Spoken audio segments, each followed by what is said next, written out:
Center near Academy Sports. Barbaritos. Food, community, people. PCB Hobby, the beach's premier hobby store for sports cards, comics, coins, and trading card games. PCB Hobby carries the largest selection of boxes and packs from the latest releases of brands like Topps, Panini, Leaf, and more. Looking for a specific player or team? PCB Hobby has a wide assortment of raw and graded cards. They carry parallel rookie, game used, and autographed cards in both modern and vintage. Have a collection you want to sell? We buy, sell, and trade. PCB Hobby on Back Beach Road, just east of Florida Linen. Call 850-320-8388. You know the break room for the best pool tables in Bay County. But did you know they now serve delicious food?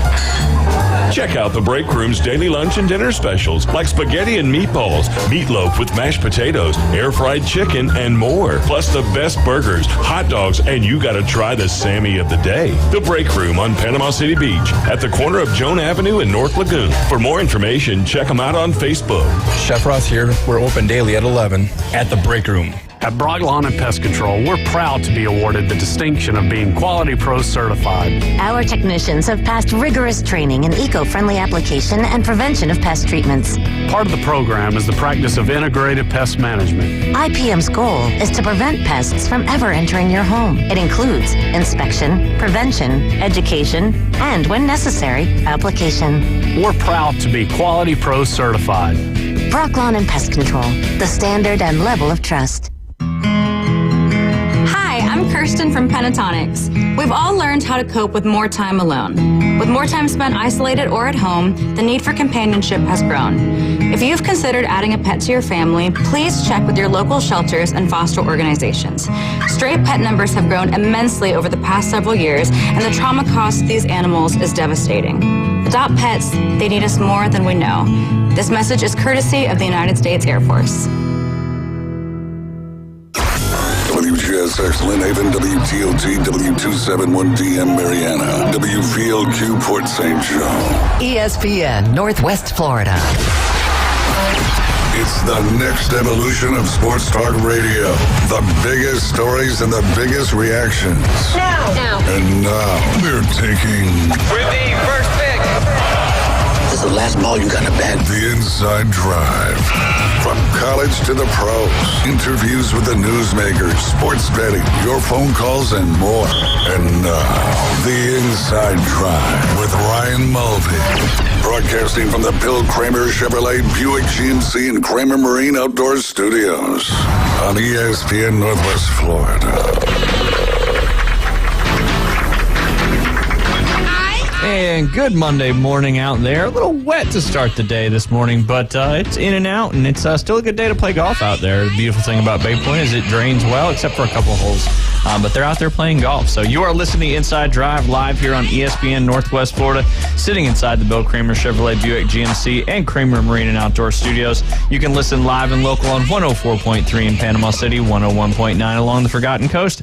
As always, you can watch and listen to us on Facebook, YouTube, and Twitch. Just search ESPN Northwest Florida and visit ESPNPC.com. Click that Listen Live button. You can also download the free mobile app inside the Google Play and the Apple Store. I look at my computer like I'm reading that off of it. I don't even know what I'm looking at when I do that, but that's you're doing a great job. No, I appreciate it, Jay. You doing all right? You have a good weekend? It was great, man. Excellent. Yeah, pretty chill. I know a couple stories we may get to involving your ears being lowered. Yeah, I got a good little haircut going on. Summer haircut. Summer haircut. Yes, absolutely. Yeah. Don't forget to come visit us out there at Bay Point Golf Club. A lot of good stuff going on. Played more golf yesterday with Liam.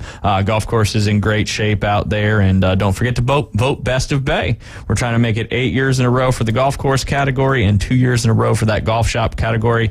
You can check out our Facebook page. I post that link often. You just click on the link. You find sports and fitness, search golf course category, and then you click vote for Bay Point Golf Club, and then you click vote under the golf shop category for Bay Point Golf Club. Also, don't forget about Beach House Sales and Development. Vote them the #1 real estate company, Best of Bay. And, of course, Beth Mulvey is up for a nomination as well in the Best of Bay. So vote Beach House Sales and Development and vote Beth Mulvey, Beach House Sales Development for a realtor. And also, don't forget Coach James Hale Show. He's back. I didn't listen to him too much this morning, but he's back. And don't forget to vote. He's up there for radio personality and show. So vote the Coach James Hale Show right here on ESPN Northwest Florida. Do it this year, because next year it's going to be we're going to being there, Jay. The Inside Drive. That's right. Yes, That's sir. right. And our marketing arm, our social media power will hopefully take that one home There for you us. go. So, but yeah, don't forget, we are sitting inside the Bill Kramer Chevrolet Buick GMC and Kramer Marine and Outdoor Studios. You can visit them over at 2251 West 23rd Street in Panama City. You can give the dealership a call at 850-250-1403. Lots of new vehicles in stock. They got the heavy duties coming in. Tahoes will be coming in here soon. Trade values are still super high. They got tires at cost. If you need a set of tires, just go visit Kramer Buick GMC Chevrolet, all that good stuff.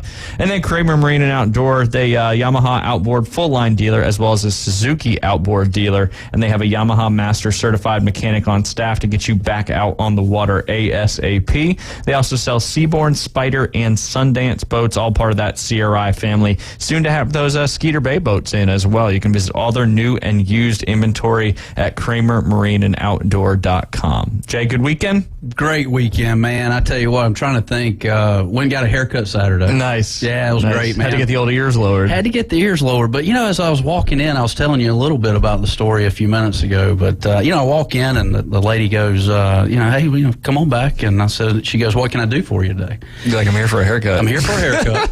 I said, but look, I want a summer haircut. Like, I don't want to come see you before Labor Day again. And so she looks at me and she goes, that's the reason I'm broke, is because of people like you. And I'm like, whoa. I'm like, whoa, wait a minute. There's something underlying. Yes. That you found out and you discovered. Yeah. So I'm like you. People like you. So I'm like, oh, this is going to be a good science project for the next 10 minutes. So I start asking a bunch of questions, like, I can't even remember, do you have kids, whatever, and so I said, hey, what do you do for fun? And she goes, well, I have a lot of animals at the house. And I'm like, oh, well, how many do you have? She's like, I got 7 dogs, 4 cats, 4 like mice or gerbils. I got a couple of goats. And I'm like, oh my gosh. Like, she kept going on and on. And I said, man, it must be a lot to feed them animals. She goes, $1,400 a month. And I'm like, whoa, okay. So now it's all adding up. Yeah, so it's not me. It may be that you have too many animals at the house. I don't know. Yeah, absolutely. Or your hair just needs to grow faster. Look, you can't help it that your hair doesn't grow super fast. That's true. At least it's growing. It is growing. It's better than not growing. I got maybe a few more years, and it may be the other way around. You go. You are a hat-wearing guy, and they say if you wear hats often, that doesn't attribute to long-term hair growth. That's true. But I'm trying to look like you, Ryan. You got the haircut right. I actually have a haircut scheduled Wednesday. Do you? I do. See, I'm not going to your person, but I'm working on that establishment as a sponsor for this show because it's perfect for it. Oh yeah, the demographic is 100% there. Yeah, that's for sure. Yeah. And I'm gonna make that happen. This could go. We're gonna talk about it. I went and had I've gotten many massages in my day, mostly at spas and places like that. And Beth took Bill when he first came here. He went to one of the Thai places out there on the beach, and I had a Thai massage before, and then kind of turned Beth onto that. She said that's a game changer. It's like a real massage. So we went and did a couples massage on Saturday afternoon, and it's the real deal. I think I got the deep tissue that she was supposed to get, but they got the bars across the ceiling, and they walk on the back of your legs and your calves. It's a serious stretch out and massage. Wow. But I'm going to work on them too, trying to get them as a sponsorship, but there's a little language barrier there that I got to kind of get past. But yeah, I highly recommend if you want like a real deal actual massage where you feel better afterwards. And it's like some kind of cleanse too. Yeah. So the way they do the pressure points and all that stuff, the next day you're certainly cleansing things. That's for sure. So and you realize how tense you are, Oh my goodness. It's like, man, it relaxes you like just crazy. It relaxes you after the fact. Yeah. The hamstrings were a lot more painful than I realized they would have been. That's for sure. But Bill was the one that kind of recommended that, and I know why, because it's real. You feel better afterwards, for real. It's not just like you're getting a light rub and relaxing and all that stuff. But better than a haircut. Well, it depends. You could probably do both at the same time. I don't know. A haircut you feel good afterwards as well. That's true. As long as there's not a bunch of hair on on the back of your neck. Yeah, I had a lot of hair on the back of my head, too. but yeah. You should go back and see her, that's for sure. But yeah, no, lots of exciting sports stuff this past weekend. I know you said you watched the entire NASCAR race up there in Atlanta, right? I did, man. I typically that's not my MO, but last night it being... You love NASCAR, but not your MO to watch the entire race? Yeah, well, it's typically on a Sunday afternoon, and that was growing up. That's what we watched on Sunday afternoon at 1 o'clock, and it was religious every Sunday afternoon at 1. And now in the last couple of years, NASCAR's decided to do some Saturday night races, Sunday night races, and so this was a Sunday night race, and so it gave me an opportunity to just kind of sit down and watch some of it. They had a rain delay. I think they made it to about lap 170 of 260. Gotcha. And that was enough to kind of get that race completed. And that's what I was telling David. Man, they don't play around. When they start seeing that sprinkle come, man, they called that thing quick last night. Gotcha. It was like, hey, the race is over with, and William Byron was victorious. I think that made either number 3 or 4 wins for him. He's still leading the points in NASCAR. But, man, they've done so much good things to that track. I remember going there many years ago, and in lap 7, half the field was already lapped. And now, they've got the restrictor plate racing up in Atlanta. It's like a mini super speedway. It's a 1.5 mile racetrack versus a 2.5 mile racetrack. Is it oval? Yeah, tri-oval. Tri-oval. Yeah, very similar, like a D-shaped, I guess you'd call it. Gotcha. But not like Pocono with the triangle. No, Okay. Yeah, very. I think Pocono's like 2.5 or even maybe close to 3, but.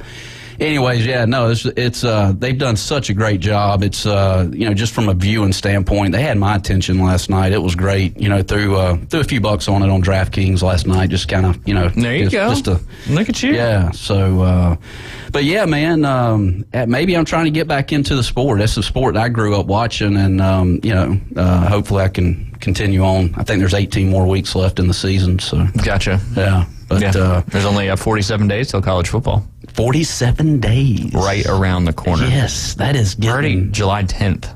Yeah.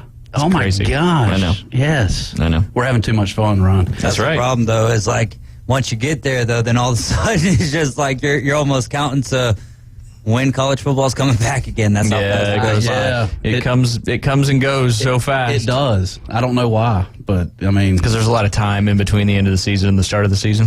It could be something like that. It could be, yeah. I don't know.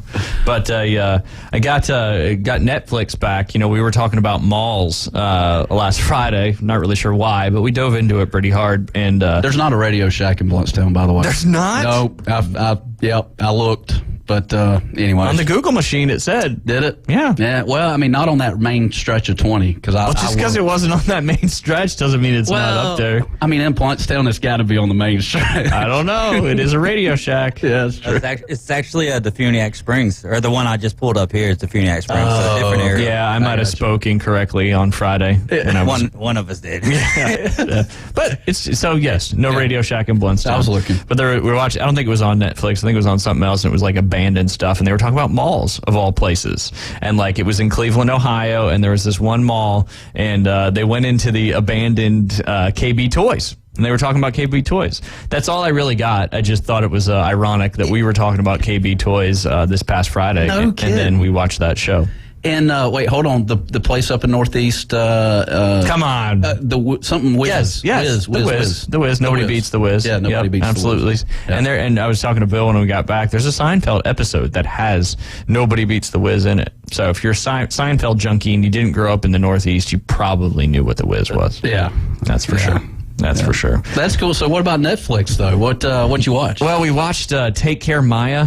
I don't know if you've ever seen that or not. It's if you want to cry a lot, it's brutal. It talks about like parents who got accused of medically abusing their children, and then the children get taken away, and some of the parents go to prison unjust, and brutal. My mom dosed me with Dimetap every night. Is that? I don't think so. I think that's just because she wanted you to go to sleep. Okay, I got you. All right. Yeah, you're not getting like anything crazy. Dimetap.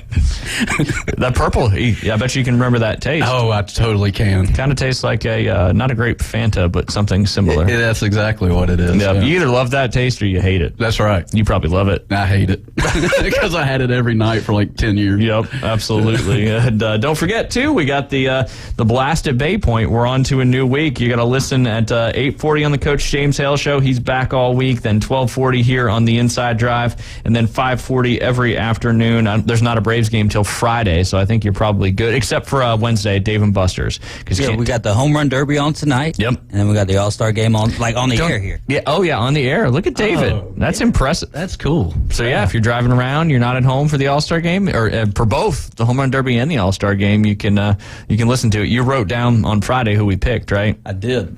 I did. He did the old finger lick to switch the page for those not watching on Facebook, YouTube, or Twitch, just to relive that right there. But yeah, who'd we take? I took Rodriguez. I know I took Mookie Betts. And David took. Oh boy, I got some chicken scratch there that you can't read. Something with the junior. I'm sure he remembers. Vlad Jr. Yep, Yeah. Absolutely. But getting back to the Blast at Bay Point, coming up at 12:40 today. If you listen this morning, depending on what the guess was, that number again is between 50 and 100. And this week it's going to be how many gourmet potatoes with tasty toppings did the Break Room, which is one of the sponsors, on Joan Avenue serve last weekend? That's going to be on there. You got our Wednesday contributor on the line.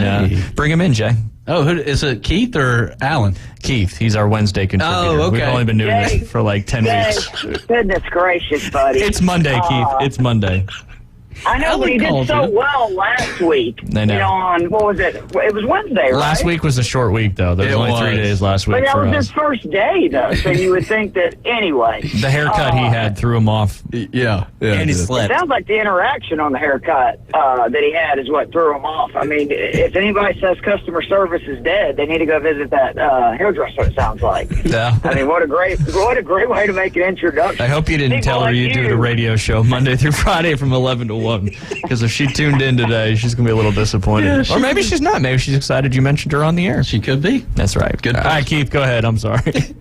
No, you're good. I can't believe you guys have gotten this far into it and you have not spoke about the round that Sepp Straka had yesterday. It's a 2-hour-long show, Keith. I got to push some of the content down the road. I know, but Jay's haircut should not take I don't think a top billing over a guy who was. It was sad. Did you watch it, though? Oh, yeah. The double on 18, I'm like, what happened? Because he almost made birdie on 6. For those that did not watch, he was 11 under through 14. 12 under at that course would have been a 59. He had a legit chance to be the first guy in the history of the game to shoot 57. And he had a putt, I believe it was on 15, that, lipped out. 16, he had a good look at birdie, just missed. 17, the par 5, that was kind of his first little hiccup. Yep. And then it was amazing. All he had to do was make par on 18, and the tournament was over.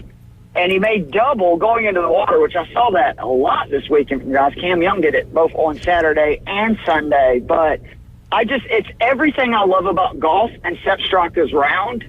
He shot, I think he ended up shooting what? So he ended up shooting 63. 62. Or 62, you're right. I'm sorry, par 71. 9 under, And with a double on his last hole, which that always is nice. And it's just that's the most golf thing ever, right? Like, you have everything going for you. You're playing the round of your life, and then all of a sudden golf is just like, no, I don't think so, buddy. Yep. And it comes up and bites you. So numbers, man, numbers. To Sepp Straka. Go Dogs, man. That's Another right. win by a Georgia golfer. I was a little disappointed, obviously, because I had Smalley. It's one of my plays, and we wanted to go back-to-back after Fowler last week, but very happy for Straka. And I'm serious, though. The first 14 holes was some of the best golf I've ever seen. I mean, it was crazy. I was out on the course with Liam during most of that, and then we got back just to see the last 4 or 5 holes. And, to go eagle birdie, and then – but, yeah, was it Scotty Scheffler when he won the Masters? Did he make a double on 18 with that 4-putt? He 4-putted. Yep. But you afforded yourself the opportunity to do it. Now, Straka was, several groups from the last group, probably 6 or 7 groups still had to come in, so you didn't know if anybody was going to make a little bit of that run to catch him there after making that brutal double. Did 28 set a record by chance or no? No, I guess it was the lowest front 9 I know they said in a long time. But it was not the only person ever. I think there's been several 28s out there for sure, which is crazy. Yeah, for sure. I think the other thing I wanted to ask you guys, I know y'all are not huge NBA guys. But did you see any of Victor Wembanyama? Yeah, stop stealing my content for later in the show, Keith. This is just the first segment. But yes, we'll jump into that in the next segment. But yeah, you will not be. You're no longer invited on Wednesday. So y'all get into that later. I did want to call and say hello. I'm glad you guys had a good weekend. I wish I would have gave a winner this week, but overall it was hey, pretty still good. At 8 of your 10 picks made the cut, and 5 of your 6 official lineups made the cut. And if they would have bet you, they would have won money. Yep. That's right. I'm not very happy with Grillo right now because I had a really good lineup. It finished I think 230th out of 4,000 injuries, and that was with a guy missing the cut. And I'm looking, God, I needed 40, 50 points, and I would have been up there in the top 10, and that's real money. But that's DFS, that's gambling. It is what it is. But we will get into the Scottish Open this week, which I'm really excited about. And then sorry for incorrectly telling your listeners last week the Open Championship was this week. I don't know what I was thinking. But Jay said he thought that, but didn't want to question you. Yeah. Hey Keith, give us a little teaser for the Scottish Open. Before I know you got your Wednesday deal, but give us a little teaser. What you think for? Well, I mean, to be honest, you look at the past winners. We had Xander Schauffele last year, Minwoo Lee the year before. Those are both guys that are really kind of elite ball strikers. They don't have a serious weakness to their game. Putting over in that part of the world, honestly, because the greens are so slow and flat, it kind of takes away some of the advantage of the great putters. I feel like, don't you guys think when greens are slow, that immediately, if you're an elite putter, just let's say it's your local club, if the greens are slow, it just makes it harder, in my opinion, to make putts. I think it's like playing a football game in bad weather. It kind of levels the playing field a little bit. Perfect analogy. Yeah. So I always, for Open Championships and events like this, I'm always immediately looking, okay, who is really ball striking well right now? And I obviously want to see that they have a track record, both at that event and also Open Championships, because certain guys just play those courses well. I will say that I have not gotten deep into the numbers yet, but I am very excited that it looks like this is, I think, the most loaded Scottish Open field they've ever had. All of the big names are there. It's gonna be a lot of fun. Yeah, Scottish Open's a great prelude to the Open Championship. Speaking of Emmanuel, I saw you tweet it. I don't know if I retweeted or not, but somebody tweeted at Grillo and said, respectfully, can you refund me your money for Portmas this week? I put too much faith in you. And he said, sure, just send me your full name and address, and I'll send you a refund for your stupidity and dumbness. It was amazing. No, that's what some of these guys have so much fun on Twitter in response to that. Well, then he tweeted out, I don't know if you saw the next day, that he's actually played now in the first round with the winner 2 of the last 3 weeks. So he said, whoever tees it up with me at the Open Championship, you're in for a surprise. I see that. He's now. Definitely having fun. I'm not very happy with him though. He's on my "you're dead to me" list. Because I'm serious, when you have that good of a lineup, and he was probably the guy in my lineup I was most confident about. I think I said as much when reading it last week, and then of course he, misses the cut. So, but thus is golf. But Jay, who are you looking at this week? Who do you think is the guy that's going to play well over in Europe? I told you guys I like Fowler for the Open Championship next week, so he probably will be in my lineup again this week. Who are you looking at the next 2 weeks? Are you talking like Scottish Open or the actual? Both. Just tell me somebody he's going to play well these next 2 weeks. Man, I would want to go with somebody over the pond. I mean, I always do. It seems like Americans never really play that. The last winner of the Open Championship at Royal Liverpool was Rory McIlroy. Just throwing that out there. Yeah. You know who the one was before that, right? I don't. Who Tiger Woods. So it is a situation where we probably need to be looking at the best players in the game. Yeah. I mean, it's one of the tougher Open Championship venues, isn't it, scoring-wise? Yes, it is. It is. It's very difficult, especially if the winds kick up, which, you never know. I have heard, and this is interesting, is that, the last couple of Opens have not played as firm and as fast as, kind of your traditional ones. And I believe they've had a very dry and warm season. So they're saying the course is dried out, balls rolling out, and it's going to be one of those deals where you hit a shot right down the middle, you think it's fine, and it rolls 80 yards into a pop bunker, which I love open golf. I think it's the best. I do too. Come up and bite you and end up making a double. Yeah. Yeah. All right, Jay, who you got? Come on, man. No, I mean, I like Rory. You didn't give me a name, though. I like Rory. You like Rory? Yeah, I do. I think he comes back around. Washed up. You think so? Yeah. He ain't good. I told you guys when we did the major picks for the U.S. Open that I really am. I'm now a huge fan of Rory McIlroy. I just respect so much about him as a person. But there is definitely something mentally with him at majors, and I think I honestly just think he's pressing. You look back at his last couple of times that he's been in the mix.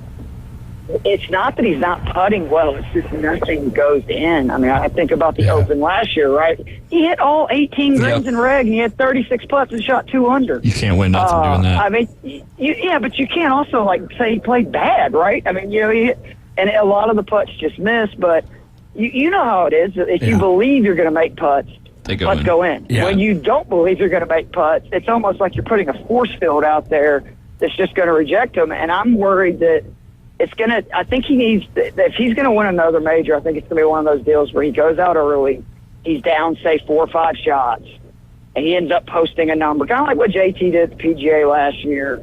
I think that's how he has to win his next major, because I just don't know if he can handle it with the flat stick right now if he is, in contention on Sunday. Hey, Keith, we got to take a break. We ran over just a little bit, but appreciate you giving us a call. Always, guys. Great work. Look forward to chatting on Wednesday, and then look forward to next week hopping on the 2 Off the Tee podcast. Yeah. Jay, show off your haircut. We'll see you, boys. The haircut's good. It was just the experience. But you're listening to the Inside. He's wearing a hat. We don't see it. He's always wearing a hat. Yeah. We're listening to the Inside Drive live here on ESPN Northwest Florida. We'll be right back.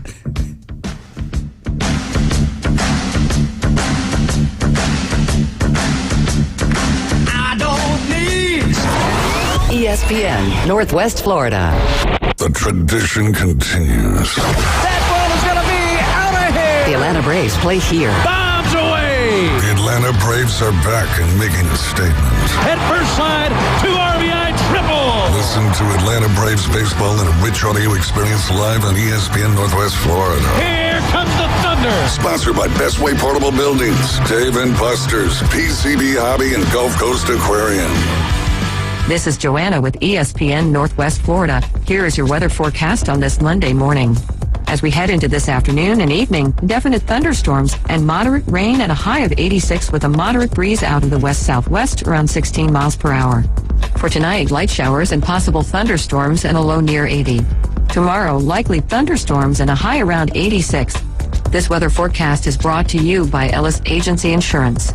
Thank you for tuning into ESPN Northwest Florida. Rely on it. Are you tired of hearing 2 weeks when you call to get your boat worked on? Hey folks, it's Chris Kramer with Kramer Marine and Outdoor, and we'll get you in and back out on the water as quick as possible. We're a full-line Yamaha outboard dealer and Suzuki outboard dealer, and we have master-trained certified mechanics on site. So if it's just an annual service, electronics install, trolling motor install, or all the way up to a full repower, we can take care of you. So stop by and see us in the corner of Frankfurt and 23rd next to Bill Kramer GM, or call us at 850-851-0453. Bay Breeze Bait and Tackle, this is Tim. Do y'all sell bait? Yes, we seasonally stock live shrimp, live bull minnows, live sand fleas, live fiddler crabs, earthworms, night crawlers, crickets. We also stock frozen shrimp, sand fleas, mullet, squid, pre-rigged ballyhoo, bonita, stingray, cigar minnows, Boston mackerel, Spanish mackerel, and a few other miscellaneous baits. It's worth the drive to buy premium locally sourced bait from Bay Breeze Bait and Tackle, located directly off Highway 98 on the west end of Panama City Beach. We're starting fresh. Fresh new start. Locally sourced, Farm to Radio. The Inside Drive with Ryan Mulvey is live and local. From the Bill Kramer Chevrolet Buick GMC and Kramer Marine Outdoor Studios. On ESPN Northwest Florida. Yeah, welcome back. You're listening to the Inside Drive live here on ESPN Northwest Florida, sitting inside the Bill Kramer Chevrolet Buick GMC and Kramer Marine and Outdoor Studios. It's kind of funny that the tempo of the music kind of dictates how I don't even think about it. It usually happens. Yeah. I know you didn't watch it, Jay, but David might have caught a little bit of it, and Keith mentioned it briefly, stealing the thunder a little bit, talking about Victor Wembanyama. His debut in the Summer League was Friday night, and it was not pretty by any stretch of the imagination. I think he ended up scoring like 7 points or something like that. He was 2 from 3 for the field, which is 15%. But a lot of these, Summer League teams, they don't really shoot great either. But then, so he kind of had, and he even said after it, he said he was very overwhelmed, didn't feel comfortable, all that stuff. Well, then they played their second game yesterday, and he ended up scoring 27 points. He had 12 rebounds and 3 blocks. It was 9 of 14 from the field and 2 for 4 beyond the arc. Obviously, a little more of what we expected, I think, but I'd get your thoughts. But well, I mean, what's his backstory? No college, right? God dang it, Jay. We've talked about this. I love the fact that this is such a huge story, and his background has been one of the. And we've talked about players coming from, G League, from different professional leagues and being drafted versus going to college. I'm just trying to put you on sports radio. Yes, yes. I'm just trying to put you on a pass-fail test here to see if y'all. So you're testing us? Yeah, I'm testing I you love guys. this. Gotcha. Yeah, this is good. So that's what you've been doing this whole time. So he's been playing over there in Germany for like 3 years. Basketball. Yeah. I just said Germany. I'm just trying to throw him off. No, he's been over there in France, and he's probably one of the most hyped prospects since LeBron James, if you will. But there's been a few that's come along since then. Even Kristaps Porzingis. Someone made the comparison about Wemby being a unicorn, and then you got Porzingis, and you look at all of these tall guys, and it just never really seems to work out. But anyways, he just got drafted number 1 overall to the Spurs. And he just played in his first game Friday night, and then played, last night was the second game. So, and he's got a lot of hype behind him. Yep. So, and this was the whole, you remember when we were talking about Britney Spears? Yes. It was because of Victor Wembanyama. Yeah. And I saw that video, by the way. Hashtag free Britney. Get her out. So did it look like she just kind of reached behind and tried to tap on him, and then the guy just went wham. That was standing right next to her. Did her hand hit her face? His hand hit her face. Oh, yeah. So I saw the ESPN article that came out like Friday afternoon. Yeah, it was on Instagram. Somebody had the actual video of it, and nobody's actually talking about the real situation. Yeah, but they were like, she hit herself, or her hand hit herself in the face, and I'm like, I feel like slightly bad for her that all of the things that she's been through a lot. Whatever maybe she brought upon herself or everything else. But I don't know very much about the story with her parents and all of that, that whole entire situation. But man, then now you're in the sports headlines about you hitting yourself. That's feel bad for you there, Brittany. Yeah, it was interesting. But yeah, so he had a rough opening go, which, you'd say is kind of expected, when you're hyped up this much and you feel that little extra pressure. There were some funny memes too, like one of the plays he got blocked and they had, or got dunked on, and they put Brittany's face on that, and it was her dunking on Wemby. So savage memery there. Yes, we live in a world of savage memery. Yes, we do. That is for sure. But yeah, awesome to see him. I wouldn't say bounce back, but a much more expected game. That second game, that's for sure. No doubt. Yeah. And expectations are such a hard thing to be able to live up to. Yeah, especially in one game. And there's so much hype, and you're dealing with all of the media and all of that good stuff. So I imagine there was a ton on his mind. But it is good, that he was able to bounce back. I'm still not going to buy all into the hype, but another thing I think is that all of this overhyping is not good for Victor Wembanyama. Yeah. So. Yeah, you're setting unrealistic expectations to a certain degree, and, it's hard to live up to that kind of stuff. Well, it is, because you got people like me that's like kind of pump the brakes, like our hope for the kid. Yeah, you want him to do fantastic. Exactly. You want him to be a for the superstar. Sport of basketball, I want him to be a superstar. But at the end of the day, how often do these things actually play out? So it's just like, let the cake bake a little bit.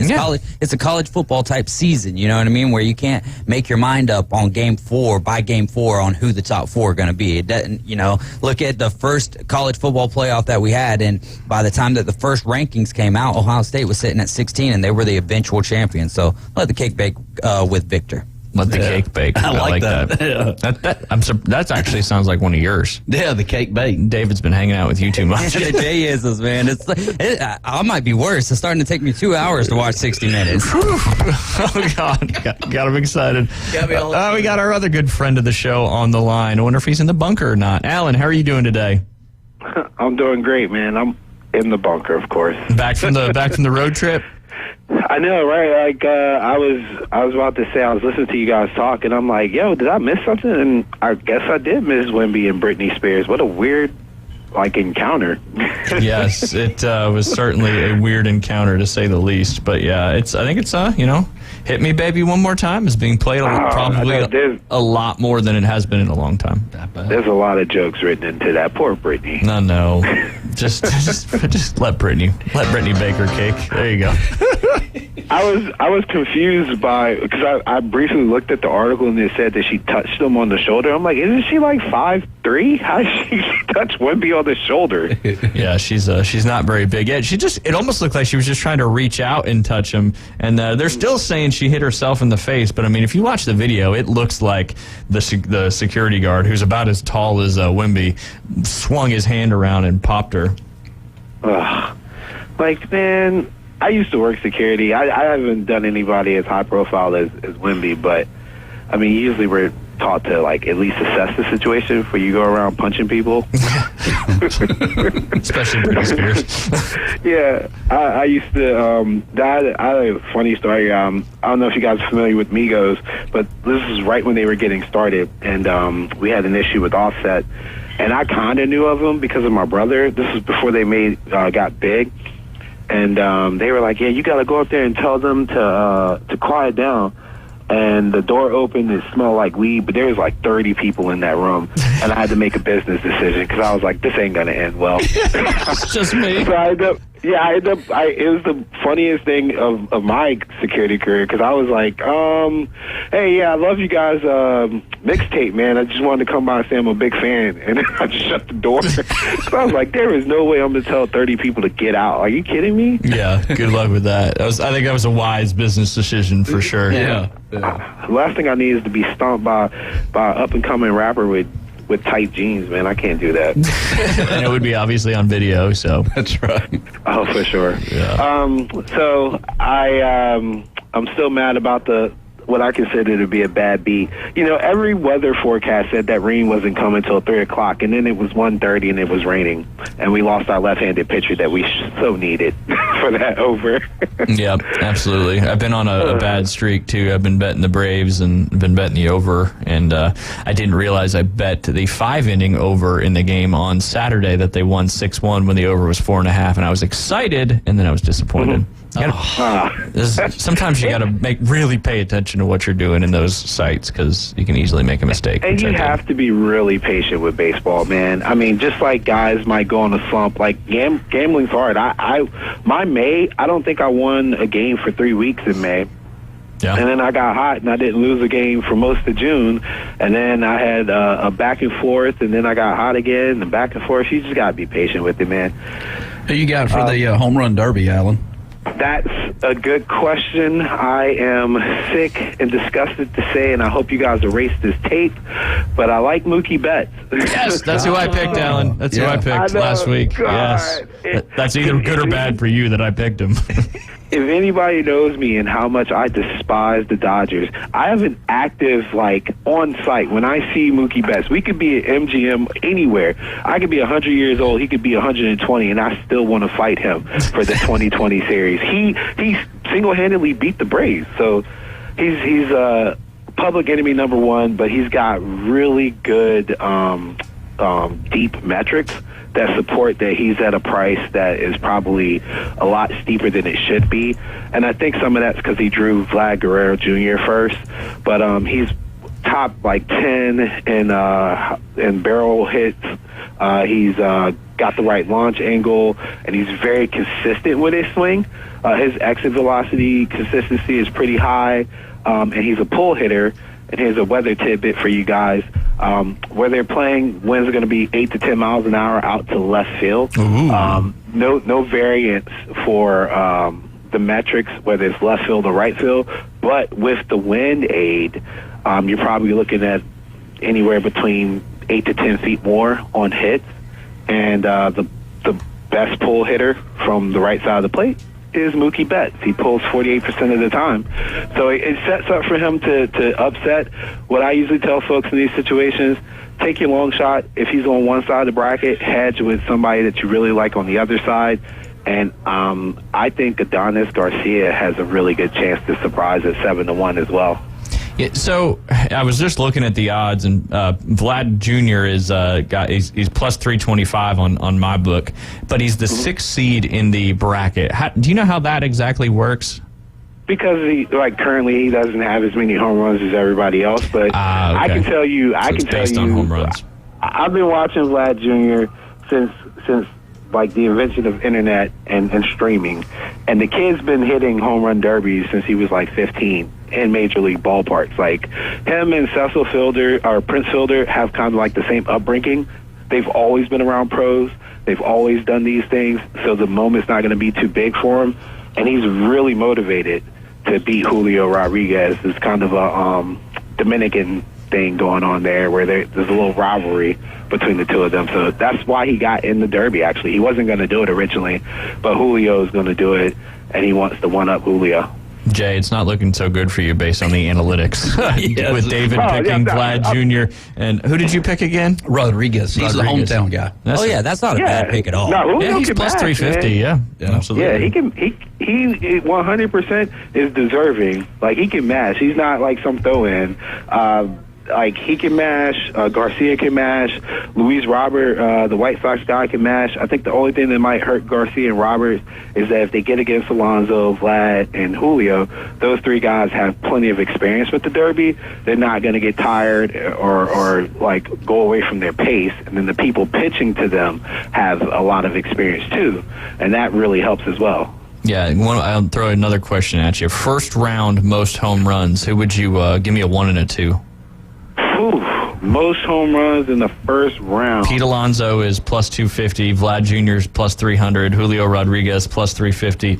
Luis Robert plus 625. Adolis Garcia plus 950. Mookie Betts plus 950. Randy Rosarina is plus 1100. You like that, David? See, I'm getting there. I'm getting better. And then Adley Rutschman. Man, Rose. Yes, he's a beast. Give me Julio and Garcia. Julio because he's at home. I mean, dude, Ken Griffey Jr. is going to be there, obviously. Like, how could you not show out for Ken Griffey Jr. and you're the next coming of the kid in Seattle as well? He's gonna be amped up first round. So I like him to do it. And then Garcia has there's a stat about like how well you barrel the ball, and he's got that. I think he's the best one in this Derby with the barrel stat. So he should be launching as well. Awesome, good stuff. That's for sure. I'm looking, and you can listen to the David got it all worked out. So you can listen to the Home Run Derby right here on ESPN Northwest Florida. Anything else you got for us, Alan? Before we got to jump on a break. Nope, other than, stay out of Wemby's way, man, unless you're, like, actually in the paint, and then it doesn't seem like he can hit anything in there. So There's my joke for the day. I love it, Alan. There you go. That was good stuff. Good stuff. Alan, we appreciate you as always, and we're looking forward to getting into football season here pretty shortly. I know you're getting ready for your big capping contest, which we'll be rooting you on. That is for sure. Yep. Yeah. All right, man. You guys take care. You too, Alan. Thanks for calling, as always. You are listening to the Inside Drive live here on ESPN Northwest Florida. We'll be right back.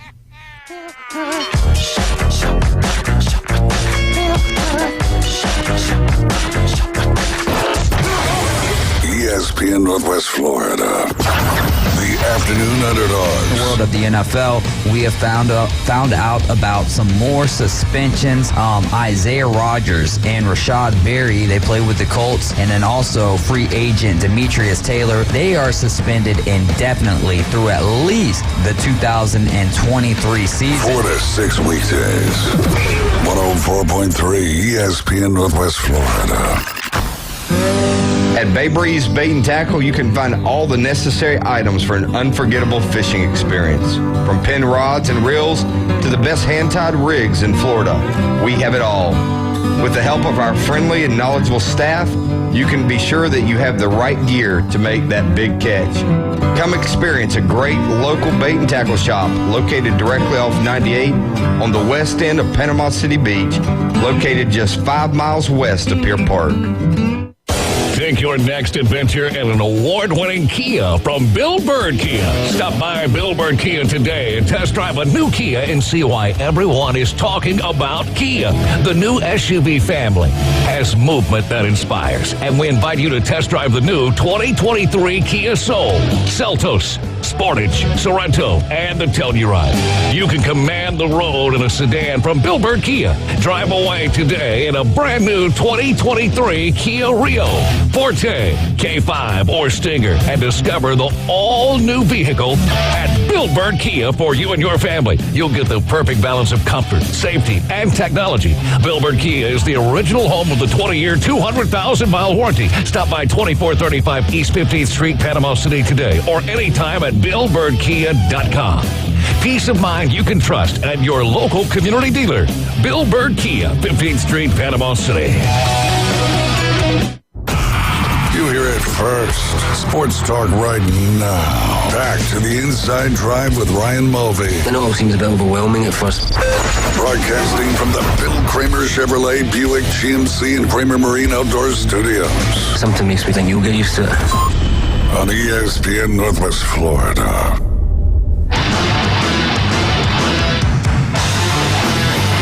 Welcome back. You're listening to Inside Drive live here on ESPN Northwest Florida, sitting inside the Bill Kramer Chevrolet Buick GMC and Kramer Marine and Outdoor Studios. Before we talk any more sports, Jay, y'all need to go on. He's going to share it on the ESPN Northwest Florida Facebook page, but you've got to go vote. Yeah. Rumor has it that Caddyshack versus Sandlot, Caddyshack is way behind right now. Not cool. Which is not cool at all. I love how like deep into it you guys are getting. This is so much fun. And I love the Sandlot. There's no doubt about it. But if you Sandlot and Caddyshack, if you put them on an even playing field, there's no way that it's not Caddyshack. Yeah, I got a text from someone a minute ago. What world are we living in? I mean, like, this is insane. Go vote. I get it's it. It's a young man's world now. But Sandlot it's not a new movie. That's so fair. But there's a lot more baseball people out there than there is golf people. But Caddyshack is not just about golf. Yeah. It's hilarious. And if you're young and you want to see some you-know-whats, watch Caddyshack. There you go. See, that's why you should be voting right there in general. Yep. It's true. Dave is laughing because he knows. Everybody else knows out there. Oh, gosh. Yeah. David, you said we had a couple Facebook comments out there. Some questions somebody I may know? I'm not paying Yeah, we've got B. David Franklin. He says, Ryan, can you believe that ESPN is televising the Peach Jam in North Augusta on TV right now? And he also says 49 days till my old teammates in Phi Delta Theta frat bros get to watch my Knowles beat on them kittens in Orlando. Those Tigers, the LSU Tigers. Yeah, the ESPN right there in North Augusta, South Carolina, where I used to live, is the Peach Jam, which highlights some of the top high school basketball players in the country every year. Oh, that's cool. And I'm not surprised it's on ESPN. It's been on ESPN Plus before, but if it's on the main network now, that's pretty awesome. But yeah, always played there right in little North Augusta, South Carolina. Yeah, man. Hotbed of basketball. Yes, sir. That's for sure. But back to Caddyshack and Sandlot. Come on, people. Yeah, come on. Vote for Caddyshack. I was born to love you.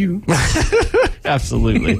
Oh, Jay, let's talk about your Atlanta Braves and the history that they've been making, that's for sure. Obviously, they lost the game yesterday, kind of a little one-sided.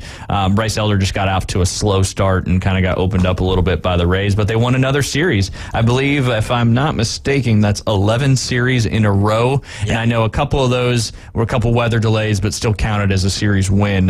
21 total series wins this season. Wow. That's a lot. Yeah. That's a lot. They're just dominating right now. And Spencer Strider, he has the most strikeouts in franchise history before the All-Star break. Unbelievable. What do you think? Cy Young winner, Jay? You would hope. I mean, second year? Yeah. I mean, give Atlanta some love. I mean, we didn't get no love in the All-Star game, so... You've got 8 people in the All-Star game. Well, I'm talking about a few years ago when they decided... when they moved it last second to Colorado over some... Yeah. That's a whole nother different story. Yeah, it's a whole nother story. But that's what they won the World Series that year. They did. So that's the ultimate. But Atlanta's doing their talking though. Yeah, Atlanta's doing their talking with their bats. With their bats, yeah, absolutely. 167 home runs before the All-Star break. That is a major league record. Amazing. It's a lot of dingers. Yeah, it is. Halfway to 307. Halfway to more than that, but I think unless just they go cold, I think that's a record that could be broken. I'm just for sure. curious to see how many of them is going to be above 20 home runs by the time season's end. You know what I mean? Like there's so many records that are on the precipice there of being broken. That's for sure. But let's run through the standings real quick as we are now in the All-Star break. As the Home Run Derby, as we mentioned, gets underway tonight. I want to say at 7 p.m. Central Time. You can listen to it right here on ESPN Northwest Florida. But we'll start with the ALJ, and I want to get all your thoughts on all these. I'm just going to go the top 2 teams in each division. You got the AL East. You got the Tampa Bay Rays, who lost 2 out of 3 to the Atlanta Braves, lost 3 out of 3 to the Phillies, and 2 prior to that. 2 prior to that. Yeah. So they had a very, very strong start of the season, won 13 games in a row, and now they've kind of gone a little bit cold. So it'll be interesting to see if this All-Star break is good or they continue their kind of, I'm going to call it a decline. But they're still 2 games ahead of Allen's. He's a Braves fan, but he's up there near Camden Yards. No, I haven't mentioned that yet, Joseph. I got people who want me to mention some stuff about basketball, but I'll get to that at the top of the hour. I wonder if Allen's got a soft spot for Baltimore the same way that I kind of do for the Rays. Think so. But I mean, like, honestly, even when they won yesterday, it's like I still want the Braves to win. Like, there's no pulling for the Rays at all. It's just when they're playing other teams, like, let's go Rays. It was good to see Tropicana somewhat braved out. It was very braved out. There's no doubt about that. And they were the induction for Wade Boggs yesterday, Sunday afternoon, to the Rays Hall of Fame. So that was pretty cool as well because he was playing down there when I was living there. So that was really cool. But yeah, man, it was loud in the Trop, and it was a lot louder when the Braves were doing good than when the Rays were doing good. Well, and I was listening to you guys Friday afternoon, David. I mean, we were talking about why can't the Rays, get the people in the stadium, and I think one of your guys was talking. I can't remember who it was talking about. There's so much to do in Tampa. You're not going to go see a baseball game. You're going to go to Busch Gardens or whatever you may go. What's your thoughts on that? He's taking a phone call real quick. So, but I'll give you my thoughts on that. What's your thoughts? I think, like you said, sometimes when you get into those big cities, your sports can get diluted just a little bit, especially if it's not, with the Buccaneers football being so strong the last couple of years, winning a Super Bowl 2 years ago with Brady. Sometimes the sport where the game is, you have the most games to go to. Now the Braves are kind of disproving that a little bit, but you divorced your Falcons, so I think everybody's pivoted to the Braves on that point. But got another caller on the line. We got Lynn Haven Rob out there. Hey. Rob, how are you? I'm all right, guys. How are y'all doing? Hey, we're doing fantastic. Have you voted for Caddyshack today? No, I have not yet. Okay, yet being the key word. But I will vote for Caddyshack. There you go. The other thing I was in Tampa. I took my family to see the Braves and the Rays play. Nice. Friday night and Saturday night, and then drove home yesterday and listened to them on the radio. But nice. It was probably 70% Braves fans. That's crazy. Wow. 30% Braves fans. Now, and there again, it's everybody from around. The Braves were down there actually in Orlando for years as their, spring training camp and stuff. But, people just don't realize is that people my age remember, the reason that the Braves are Atlanta's team is Ted Turner put them on TV when there were only 3 channels on TV when cable first came out. And you could watch ABC, NBC, and CBS and the Turner Broadcasting Station. Yep. So, and the Braves played every night, And so it was wonderful because it just goes to show you when some of the guys were in slumps and didn't get hits, the other part of the lineup came up, because yesterday everybody was cold and Riley came in and hit the home run to make it a franchise record of 26 straight games with a home run. Yep. So, and it's, we sat right there in the, in the right field corner, there about close to the foul pole, and got sick in. You come in and watch, and right there by him, and watch the whole game. It was amazing. It was really good. I've never been down to Tropicana, Rob. But what's your thoughts? What are some other stadiums you've been to, and what does that experience like down there at? Well, I have not been to Truett Park yet. I went to Fulton County, went to Turner Field, but the problem is that, and it's, the Tropicana is what? It was built in the 70s, late 70s. And so it is, it's really nice. They got a place that you can go and pet the Stingray pond, and all that sort of stuff. It's air conditioned, to me. So if it's, it's nice to sit in there. It doesn't matter. You don't have lightning delays. You don't have rain delays. The problem is that it's stuck in a spot where it's not easily accessible to drive, and it's not easily to get out of the game if you're driving in your local. That's what I've heard. And it is in St. Pete. It's not in Tampa. But there are so many motels that are right downtown. I think we walked 8 blocks due west, 2 blocks south, and we were at the stadium. And so we parked on Friday afternoon, swam at the motel, got dressed, walked over to the stadium, walked back. We were back at our room by 9:40. Okay. That evening. So, and it's nice. If you go early, we went early Saturday. The stadium opens 2 hours before the game.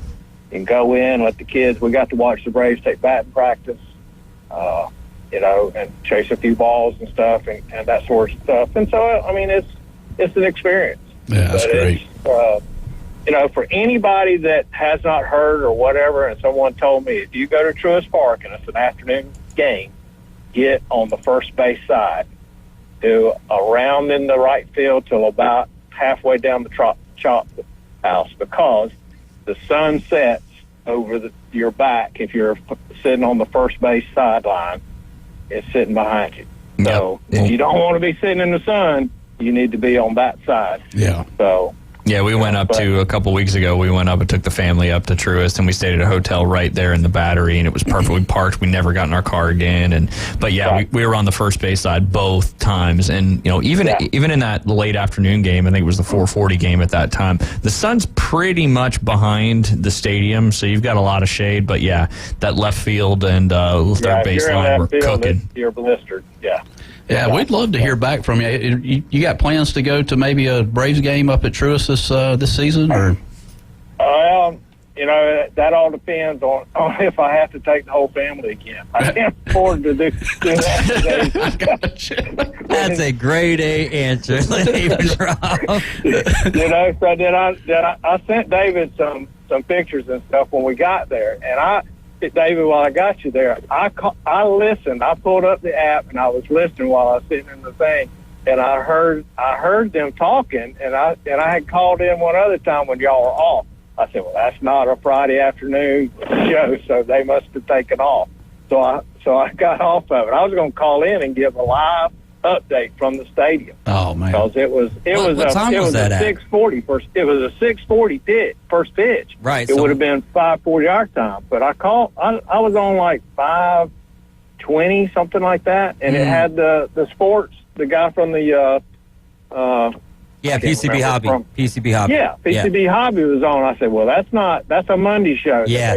So it's we brought him in since we didn't have a show on Monday, so I was just trying to even up with him, Well, I figured that out after a while, because when you said that y'all were only off on Monday and Tuesday, but that would have been awesome to get a live update though. Right, it all worked out. It was had a great time, and but watching the Braves, and you're right. My brother's a Rays fan. He lives down there. He wasn't real excited. He went with us on Saturday night because it was a shutout till they had a 3-base era. Yeah. They hit, I can't remember what it was. They hit a forced play. They threw it to first, and the guy never slowed down. I think Riley picked it up, and he threw to first base, got that out, but the guy that was going to second went right on, and he threw it, and nobody was at third base. So everybody was safe because he pulled him off the bag at first, and then that's how they scored Saturday night, the 1 run. So it was basically a 3-base era on the Braves. Is how the Rays did score. Yeah. But Strider, watching him throw, we got to see Charlie pitch Friday night and Strider pitch Saturday night. So Yeah. it was good. And a heck of a game on Friday night. You got the explosion of runs from the Braves on Saturday night, but a 2-1 game between the top two teams in Major League Baseball. I think that's a great performance by Glasnow and Charlie Morton. Yeah, it was good because it was, when the guy that pitched for the Rays, when he had to get into the stretch, he was a little more wild and stuff. But first inning they hit the 2-run homer, and so then it was.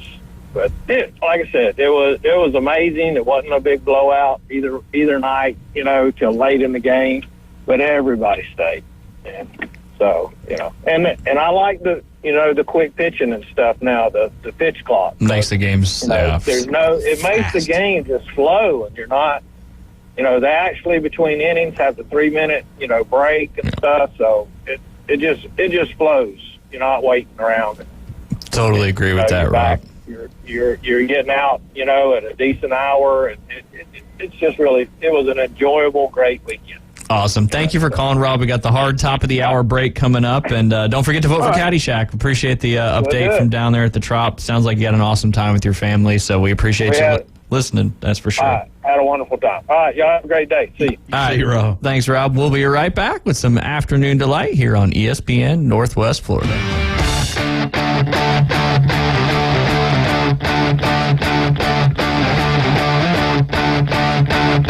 ESPN Northwest Florida presents The Blast at Bay Point. Hey, Drew, how are you doing today? Good, thanks. What do you got, Drew? All right, I'm going to guess 72. David, what do we got? That is correct. There you go, Drew. Congratulations. Way to go, Drew. You've obviously been listening to some of the other shows and seen what was high and low, and you've won yourself a round of golf for 2 players at the beautiful Bay Point Golf Club out here in Panama City Beach, Florida. Thanks. Keep listening to Win on ESPN Northwest Florida. This is Joanna with ESPN Northwest Florida with your Monday's weather. The remainder of the day, there will be a moderate breeze out of the west-southwest, moderate rain, definite thunderstorms, and 84. Sprinkles and possible thunderstorms tonight, about the same at 80. Tomorrow, likely thunderstorms and a high of 87. The same at 87 Wednesday, and we'll have a variety of some sun and likely thunderstorms. This forecast is sponsored by Mid-South Lumber, the best little lumberyard in Panama City. Thank you for keeping that dial on ESPN Northwest Florida. Rely on it. If you spend any time at all in your yard, you're going to encounter fire ants.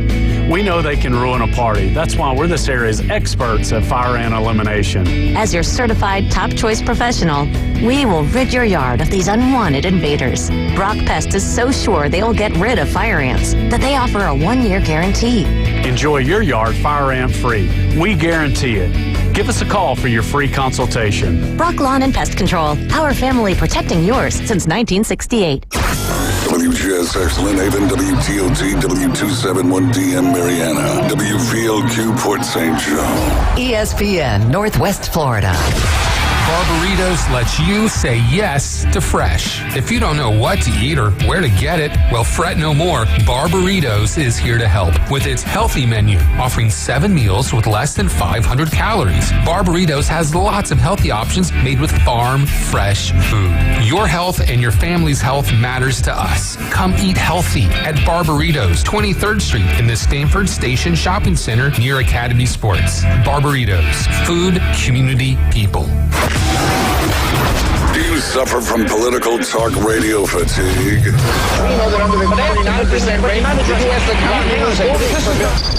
Tune into the most fun and exciting new radio show on the Gulf Coast. It's The Inside Drive with Ryan Mulvey. From the Bill Kramer Chevrolet Buick GMC and Kramer Marine Outdoor Studios on ESPN Northwest Florida. Sky rockets in flight. Afternoon delight. And welcome back. You're listening to The Inside Drive live here on ESPN Northwest Florida, sitting inside the Bill Kramer Chevrolet Buick GMC and Kramer Marine and Outdoor Studios. As always, you can listen live and local on 104.3 in Panama City, 101.5 101.9 in Port St. Joe, as well as watch us live on Facebook, YouTube, and Twitch. Just search ESPN Northwest Florida. Go visit Bill Kramer Chevrolet Buick GMC and Kramer Marine and Outdoor over there at 2251 West 23rd Street in Panama City. All your car, vehicle, boat, motor needs, whatever it may be, go check them out. That's for sure. Also, don't forget about South Oak Title and Closing. 4 great locations across the Panhandle right here in Panama City Beach, 30A, Destin, and up there on Highway 77 in Lynn Haven. All those real estate fees are pretty much the same, so go to where the people are the most friendly, the most knowledgeable, and those offices are absolutely beautiful. Chuck Tucker and his whole crew at South Oak Title and Closing do a wonderful job. All that good stuff. Don't forget, Best of Bay voting. Jay, who do you got to vote for? Beach House Sales and Development. I like it. Yep, and Bay Point. Yes. 2 B's. 2 B's. 2 B's. 2 B's. Yep. Bay Point for golf and golf shop, Beach House for real estate company, and Beth Mulvey for realtor. That's it. And then vote the Coach James Hale Show for radio personality. Yep. Because next year, he doesn't have a chance. That's it. With us at the helm. That's for sure. I like your moose shirt you got going on there. Is that a moose? It is. Is it? Okay. Now, a group of moose. Meese? Moose? I don't think they're mice. No, Okay, I think a moose and moose is synonymous for plural and singular. Is that correct, David? Yeah. Okay. But I'm sure that somewhere, someone out there calls them meese or something, or mooses. Mooses. Jay would have called them mooses. I would too. It reminds me of my weekly field trip to Southport, man. I just don't understand. Is there moose? You see moose out there at Southport? Well, no, no. This is no lie, man. I mean, this could be a segment every week, as I travel up to Southport each and every week. But somebody had tied a get well soon balloon to a dead deer on the side of the road. Oh, man. Can you believe that? I don't think that deer's getting well anytime soon. If you were saying like St. Andrews or something like, no, I couldn't believe that. But you said Southport. Those are the magic words. It was you, wasn't it? No, it was not me. No. Well, But you should have. You should have. I do like the shirt, though. Yeah, the shirt thank you. looks great. It felt like the right thing to do today on this Moose Monday. That's it. I'm going to have to wear the shirt next Monday, too, now. We need Moose to call back in, too. Yes, definitely. I misspoke. The Braves have 169 home runs before the All-Star break, and as Lynn Haven Rob said, they tied the franchise record on Saturday with most consecutive games with a home run with 25, but then ended up hitting 26 straight with Dano. Is it Dano? Is that how you pronounce his name? Dano. Denard? Oh, Darno. Darno. I know it ended in an O, even though it doesn't look like it. It's French. I don't know. He hit a home run to make it 26, as Lynn Haven Rob mentioned. I was going to get to that one as well. I do want to also mention, we talked about it last week, the AAU Impact team. They were traveling down to the Dynasty World Championships. So I want to give them a little bit of a recap. The 6th grade team played in the Division I bracket and placed second, losing to a team out of Fort Myers. They went undefeated until that championship game. So kudos to that. The 6th grade team was led by Rio Schoen, Evan Rodriguez, and Trayson Myers. The 4th and 5th grade team lost to a team out of Charlotte on Sunday, but played up a grade level and competed really well, being led by Jet Blick, Riley Kennedy, and Kanoa Kalama, not Kamala. I thought Kalama. Kamarla, that's Kamarla Harris. Yeah, okay. Yeah, we're going to skip over that. Okay. So, but again, congratulations to these teams playing in these huge nationwide tournaments and making the travel down. And I know all these different groups, if you're looking to help out some of the local youth teams, there's plenty to help out in this area, because traveling and hotel rooms and registration fees, all that stuff is certainly expensive. Expensive. Very expensive. Very expensive. Do you know what happened last night, Jay, as part of the All-Star Week, something new this year? Ooh, what happened last night? David knows. It's the MLB draft. Okay, I was about to say, I hope that's the way that we're going here. Absolutely. So guess which SEC team had the first 2 picks in the NFL draft? It's got to be Ole Miss. No. It's gotta be. You just said the NFL draft, right? Did I? My bad. The MLB draft. The MLB draft. I know Ole Miss has a good baseball team over there. They do. They won in 2022. Who won the national championship? Who won the College World Series this past year? Oh, my God. It's been like 3 Gators. weeks. Gators. Yeah, come on. Still not the Gators. Still not the Gators. Oh, LSU. Yeah. So who had Gators on my mind, because they won all the national championships this year. I love how we get so excited for him when he gets it right, like we're walking him down the line. Oh, yeah, good job, buddy. Yep, he's up at bat, and he's facing the right direction, and he makes a swing, and he hits it off the tee. We got to give him some credit there for sure. But yes, so who had the top 2 picks in the MLB draft? LSU. There you go. Yep. Nice. LSU. I'm not going to ask you this because you probably won't know, but the number 1 pick by the Pittsburgh Pirates, as many expected, was Paul Skeens. He was that right-handed pitcher from LSU who was an absolute stud on the mound. He went 1, and then, of course, Dylan Cruz, center fielder for LSU, went number 2 to the Washington Nationals. I'm going to ask David some questions in this segment because I'm curious myself. 17 out of the first 28 picks came from college, but the rest of those, the other 11, came right out of high school. Is that fairly common in the Major League Draft? I know a lot of kids get picked out of high school, but usually it's further down, right? I would assume so. Again, this is it's kind of like the NHL draft for me, where it's like with the NFL draft, Yeah, the NFL draft is so different. They were in the first or the second round, or really any one of the 7 rounds. Look at Brock Purdy. Yep. They're going to be playing at some point. You're going to be able to have your eye on them. With the NBA, it's the same way for the most part. Yep. For sure, for the first round with the MLB and even to some extent the NHL, but specifically the MLB, you're not going to see some of these guys for 2, 3, 4 years. Yep. So it's a lot tougher. So I don't necessarily know the ratio of high school draftees compared to college baseball draftees, but I am excited about the Braves picking up Hurston Waldron from Florida. I thought that was a great pick. Definitely. Could be another Spencer Strider. That's for sure. Yeah. Given his ability on the mound and his ability to change pitches and control that speed. But yeah, I'm going to go through this for you here, Jay. So Dylan Cruz, LSU by the Washington Nationals. The Detroit Tigers took Max Clark. He's an outfielder out of Franklin Community High School in Indianapolis. And then the Texas Rangers took Wyatt Langford, which is a name you may or not know. He was an outfielder for Florida, had an awesome College World Series and career there at Florida. And then Walter Jenkins by the Minnesota Twins. He's an outfielder out of South Brunswick High School in North Carolina. And then you got the Oakland A's taking Jacob Wilson. He's a shortstop out of Grand Canyon University. Stud there for sure. The Cincinnati Reds took Rhett Lauder, right-handed pitcher from Wake Forest, another one that made a big splash in the College World Series. He went 15-0 this past season with a 1.87 ERA and 143 strikeouts in 120 1/3 innings. That's pretty impressive with those metal bats in college. That's for sure. Kansas City Royals took Blake Mitchell. He's a catcher out of Sinton High School in Texas. That's why I'm saying the high school things. And then Chase Dollander with the Colorado Rockies is a right-handed pitcher from Tennessee. A lot of people remember his name. This season he went he had 2.39 ERA. He was the SEC Pitcher of the Year back in 2022. He's got great look at different pitches there. The Marlins took Noble Meyer. He's a right-handed pitcher out of Jesuit High School up there in Oregon. So it just baffles me with all this high school. Marlins are drafting some really tall guys lately. They got 6'5" Perez guy who's like 6'5", 6'6". They just sent him back down. I mean, they've got some tall dudes over there slinging the rock for them. And another great pick here by the Reds, who their pitching staff, they brought up quite a few young guys this year. And now they've got Rhett Lauder. So 2 to 3 years from now, you're going to see that Wake Forest product there for the Cincinnati Reds. Man, the Reds have a good farm system right now. They've got a good team that's up at the major league level right now. They could be making some noise. I think that their window is open right now, and I think that's good for baseball. Yeah, I mean, and this particular guy, Noble Meyer from Jesuit High School, he was the number 1 prep high school pitching prospect in the draft, and he was from the same high school as last year, number 15th overall, Mick Abel, went to the Phillies. Like David said, he's 6'5". And then the Los Angeles Angels, they took Nolan Schanuel.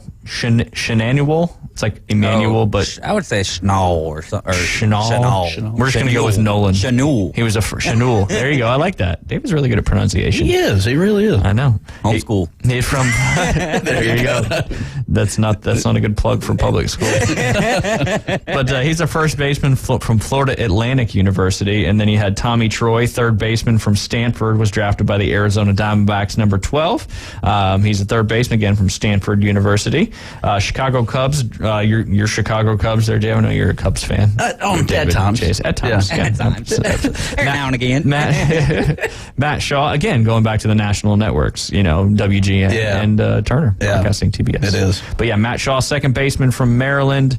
And then I'll round it out on 14 here so we're not boring everybody. Go to 16. Yes, definitely. And then Kyle Teal is a catcher out of Virginia, drafted by the Boston Red Sox. And the Chicago White Sox took Jacob Gonzalez, a shortstop from Ole Miss. There you go, see? And then the San Francisco Giants took Bryce Eldridge. He's a first baseman / right-handed pitcher from James Madison High School. What's significant about that one, Dave? 6'7", 223. God, yeah. If he's pitching, because you got the other guy that we mentioned, right? Noblemeyer, who's 6'5", but he's 185. This kid's 6'7", 223, coming out of high school. That is a bully out, and I don't know. Obviously, I don't think he's a bully, but still, 6'7", 223. You're built like a bully. You're looking up. That pitch is coming from way high up there. Right. Yeah, it's coming from like 45 feet instead of 60 feet. Yeah, that's right. We'll skip to like David mentioned earlier, the Atlanta Braves took Hurston Waldrep. He's a right-handed pitcher from Florida. He's got a devastating split change that comes to hitters at 85 to 89 miles an hour and drops sharply before it gets to the plate. His overall ERA was a little underwhelming at 4.16, but he's the postseason performance is really why he's so highly touted.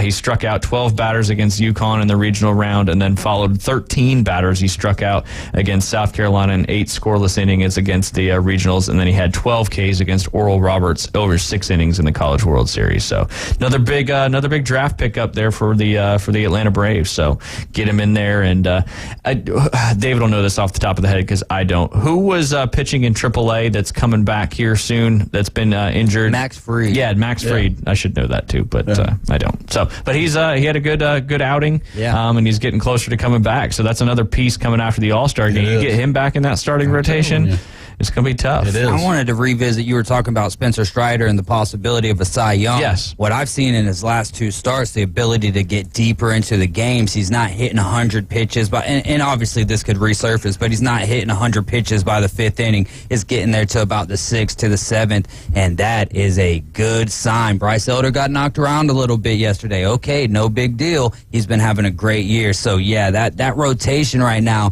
is really making what it makes interesting to me right now is what are the Braves going to do at the trade deadline? Because, yeah, you can go get like a Lucas Giolito from the White Sox or something, but what are you going to want to give up for something that you can't guarantee is going to is it really going to the rotation seems pretty solid right now. I was going to ask you that question as we're getting closer to that August 1st trade deadline. 1st. Yes, sir. Do they look to make any kind of moves, or they just kind of keep it going? And because obviously it's a trade, so you got to give up something to get something. And with them playing as good a baseball as they are right now, and like you said, the rotation, even the relievers are doing fantastic. They are. And you still got about a month until that trade deadline, or 20 days or so. So you're going to get the rest of this week off, but you never know when that injury bug is going to bite. And to some extent, the Braves have been bit by it, but they've just been able to bounce back. And then also Alex Anthopoulos, the general manager, if he feels like there's a guy out there that he wants, he'll get it for the right price.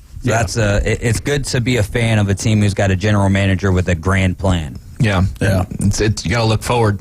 Yeah, always. I'll ask you both these questions while I'm trying not to choke. The Braves got to 60 wins. They're 8.5 games ahead of the Marlins in the division. Do you think they got it locked up? I'll start with this one. I do not think that they necessarily have it locked up right now, just because the season is so long, and we saw the Mets last year basically control the division from the start of the season until the final series of the season, where they, I think, lost 2 of 3 or got swept by the Nationals there, or is the Marlins, one of the two, and, just kind of gave up the ghost there at the end of the season. So for me, I'm not going to sit here and say that it's locked up. The Phillies and the Marlins are playing really good baseball. The Mets are starting to get on a hot streak here, and all it takes is 2 weeks of you losing series instead of winning series, and the whole script can flip. So, I don't think that these are the type of Braves who kind of get in their head and, we're so good. They haven't played like that. In fact, they kind of have shown that, I don't like, but that quality of playing to your competition, where the last time that they lost a series this year was to the Oakland Athletics, and that is not a team that the Atlanta Braves have any business losing 2 games to. Right. Now, they did bull rush the Colorado Rockies, in those 4 games. But That's because you were there, though. That's true. Yeah, that's true. Even the game we left, they were down early, but then got out bats hot again. Yeah, they got 73 games left this season. They're 60-29, so a little bit more than halfway through the season, but like you said, I mean, the Phillies, you said too, Jay, the Phillies are playing real good right now.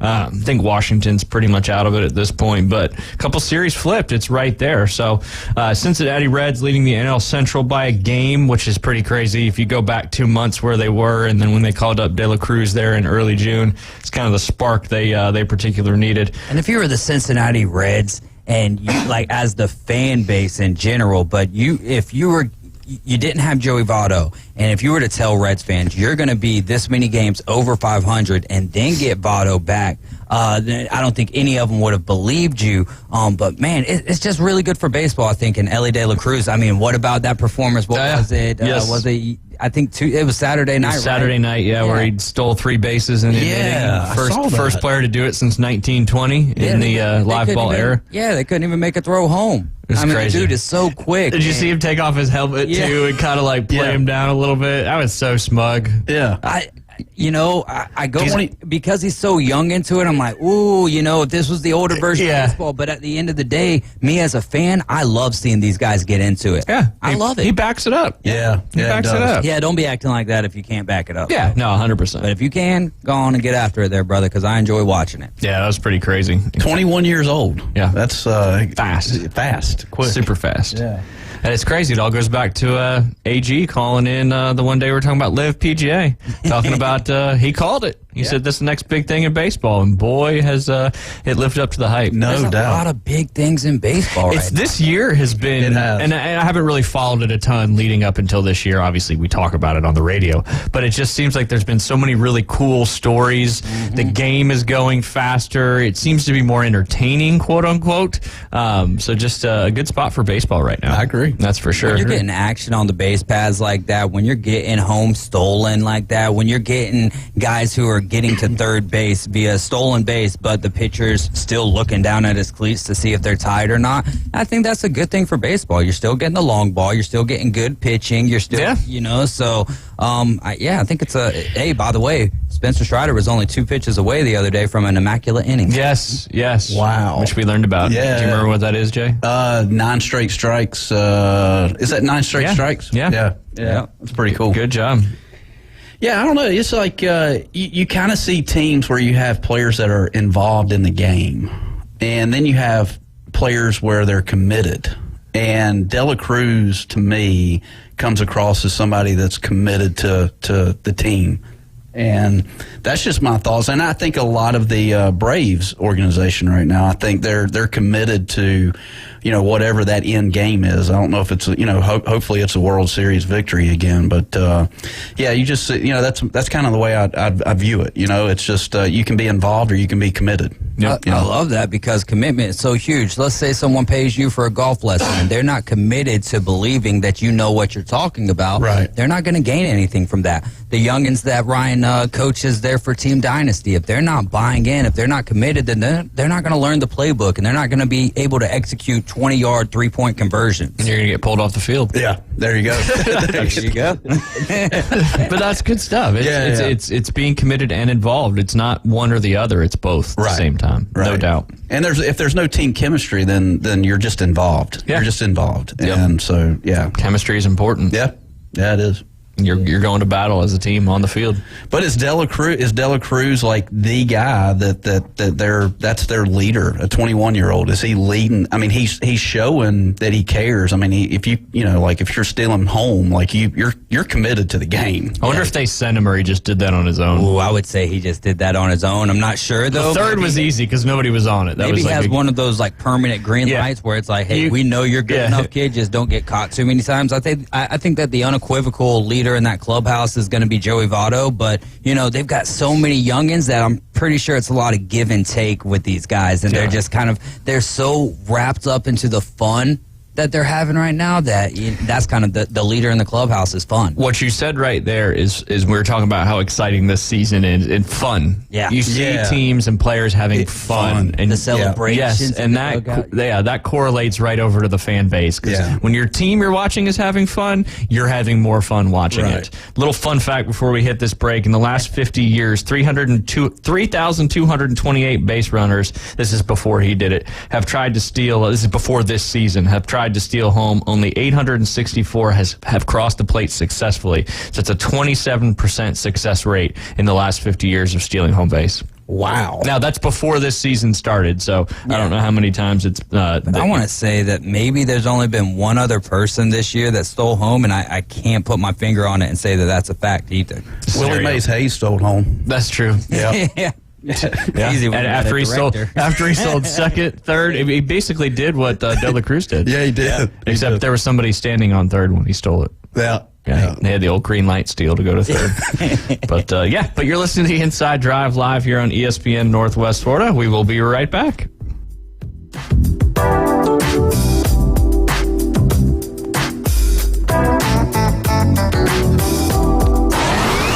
ESPN Northwest Florida. The tradition continues. That ball is going to be out of here. America's team plays here. Bombs away. The Atlanta Braves are back and making a statement. Ronald Acuna just clobbered one to left. Listen to Atlanta Braves baseball in a rich audio experience live on ESPN Northwest Florida. Here comes the Thunder. Sponsored by Billboard Kia, Reliable Hydraulic Solutions, Mid-South Lumber, Stormore Portable Buildings, and Brock Pest Control. This is Joanna with ESPN Northwest Florida with your Monday's weather. The remainder of the day, there will be a moderate breeze out of the west-southwest, moderate rain, and definite thunderstorms, and 84. Sprinkles and possible thunderstorms tonight, about the same at 80. Tomorrow, likely thunderstorms and a high of 87. The same at 87 Wednesday, and we'll have a variety of some sun and likely thunderstorms. This forecast is sponsored by Mid-South Lumber, the best little lumberyard in Panama City. Thank you for keeping that dial on ESPN Northwest Florida. Rely on it. Game days are always better at Dave & Buster's. That's because more TV inches, more food and drinks, more space, and more fun make the game we all know and love more special. Nothing beats seeing your favorite team take the field on the two 12-foot big screens or 26 75-inch TVs. Throw in the arcade experience and you've got a winning atmosphere that no other sports bar can deliver. Follow the fun at Dave & Buster's Panama City Beach on Facebook and Instagram. Eat, drink, play, and watch sports at Dave & Buster's. Chuck was terrible at fishing. He spent many frustrating hours attempting to get results he saw from internet videos, aggravating trial and error fishing trips, and misguided advice from well-intended friends. Chuck is happy now with his newfound success after he visited Bay Breeze Bait and Tackle, where we keep fishing fun, simple, and successful. See us soon at Bay Breeze Bait and Tackle, located directly off Highway 98 on the west end of Panama City Beach. The locals love it. You're gonna love this. You are my favorite. It's my favorite. Everybody's favorite. The Inside Drive with Ryan Mulvey. Live from the Bill Kramer Chevrolet Buick GMC and Kramer Marine Outdoor Studios on ESPN Northwest Florida.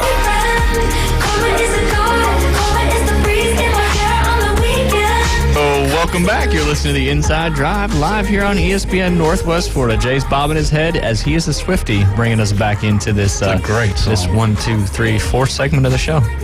Ducky sent me a text in the break. He said De La Cruz went right through the third base coach who was signaling him to hold up. So there you go, David. He probably has I'm sure nobody complained about it. No, not afterwards. Not after they successfully stole home. I'm sure maybe at one point the manager brings them back. It's like, hey, either you've now gotten the green light, or let's or pay attention. Yeah, absolutely. But to be 21 and have that mindset of like, you know what I'm saying? I mean, it's just phenomenal. Do whatever it takes. Yeah, just do whatever it takes. Absolutely. Yeah. Some breaking news out there. Do you remember? I'll let David hit the sounder because it's a good one. I don't think we've ever used it. Breaking news. Do you remember Dr. Larry Nasser? He was the team I don't know what, physical therapy, whatever you call it. I'm going to call it team doctor for lack of a better for USA Gymnastics, who got in trouble for all the inappropriate stuff he was doing and all the lawsuits and all that stuff. Well, he obviously was found guilty and he was sent to prison. Yeah. He was stabbed today. Breaking news. It might have been last night, but yeah, he was stabbed 10 times, twice in the neck, twice in the back, and twice in the chest. Jeez. I don't know if you call that karma, Jay. I don't know if you could do be or karma. Not. It might be. It might be. But some breaking news there, and so much for not making the correlation. He's here in Florida too. Oh, is he? Yeah, Sumterville. He's not in Holmes County Correctional, is he? No, he's in the USP Coleman 2 in Sumterville, Florida. Oh, okay. Nice. Ooh. Yeah, sometimes what you get coming to you is served with a hot shank. Yeah. Yes. There in the yard. Maybe, I don't know where it was. Probably cornered him in his cell. Took care of business, but not making light of him getting stabbed. But when he did the horrible things that he did, that's As Taylor Swift just put it, karma. Yeah. That's it. Karma was his boyfriend. There you go. Dr. Nasser's. That's it. Jay, I'm going to pivot for you. We got to get your. It's Monday. You had an awesome last week. We're talking about it. What last week was tempo, which is fantastic. But now, hopefully, you've got a new one ready to go. Golf tip of the week. I should have paid attention to your tempo yesterday. The couple holes I played with Liam, my tempo was not good, and I hit some horrible shots. Did you really? Yeah. I don't believe it, man. No, you can ask Liam. On 2, I hit one so far right, it was almost in 6 fairway. Really? Yeah. Did you get up and down for par? No. Oh, he beat me on hole 1. I give him 2 strokes a hole. He beat me on 1, beat me on 2. I beat him on 3 because he lost his head a little bit and made a bunch of putts. And then that's a tough green. Yeah. He just got within 6 feet and then hit it 6 feet by and did that a couple times. But he beat me on the first 4 holes. He beat me 3 out of the first 4 holes with the 2 strokes. You better watch out. And then I stopped playing because from the Thai massage and all that, I was not in a place to swing and fire my muscles correctly. There you go. But yeah, let's go ahead with your tip of the week this week. Yeah, I kind of want to stay a little bit out from a fundamental this week. I kind of want to transition into the mental game because we've kind of talked a little bit about mental game. What if we think about this quote for the week? Jay's tip / quote of the week. Yeah, let's say we don't play golf to relax, but we relax to play golf. Ooh, that's some deep stuff there, Jay Henley. That is deep. Say it again one more time. Okay, so we don't play golf to relax. We relax to play golf. We relax to play golf. So you want to, obviously, obviously, it just clicked. Yeah, I just got it. Yeah. You want to get so. Man, I can get deep. Go as deep as you want. When you get to the driving range and you're already your mindset is already there for the day. Yeah. Like it's either in 90 mile an hour mode or whatever it may be. That's why my tempo so bad. Yeah, I mean, so you've got to prepare yourself, and we may be talking about competition. We may be talking about just playing in a men's group. Maybe you're throwing $25, $30 down, or whatever. But it all starts before you get to the golf course, and you've got to be in a relaxed state of mind. You can't be, whatever. You can't be thinking about a million things. But it's so important, to have a very light grip. Whenever you're playing, and if you're not relaxed, you're not going to have a light grip. True story. Yeah. So I think you've got to maintain your posture. Obviously you can't be so relaxed that you can't maintain your posture. And we're kind of going with the Thai massage here as well. That's true. You gotta. I couldn't maintain my posture. Yeah, I mean it beat me up. But yeah, that's the quote of the week. We don't play golf to relax. We relax to play golf. I like it. That's my tip for the week. That should be on your next set of shirts that you get. You think so? Yeah. Yeah. Or put it on the bottom because the other one's really good too. There you go. Yeah. So that's what is it? Keep it in the fairway. See you on the next tee. Yeah. Don't play golf to relax. Relax to play golf. There you go. That's it. And that's Jay Henley's tip of the week. That's good stuff. Speaking of golf, Cam Smith got the dub yesterday on the LIV Tour. We already talked about Sepp Straka, but Emma will go through some of these. Here we go again. I'm searching this stuff up, man, and I can't find anything. Searching it up. I can't find anything on Live, man. I'm glad that I'm here getting these updates from you. Yeah, I really you am. don't know how that Google machine works. And then you just go to www.I'mAnAmerican.com. That's true. So Cam Smith, all right, go ahead. Cam Smith got the win yesterday, but I'm just going to go through the top 10 guys right now on the... They had a tournament this weekend? Yeah, they did. London. I'm pulling a J here, but no, I really didn't even know that, and that kind of makes me... I would have been watching that over either one of the other two tournaments. I know that you don't like to hear that, Jay, but it's the truth, though, because I turned on the John Deere Classic. I'm like, I don't know any of these people. It looks like it's an out-of-hand tournament, too, so what's the point of watching there? So then went over to the U.S. Women's Open, but had I known, I would have had it on the CW. The old CW. That's right. But no. TV, baby. Watched One Tree Hill on CW back 25 years ago. I bet you did. I did. I bet you did. I could see you being on One Tree Hill. Okay.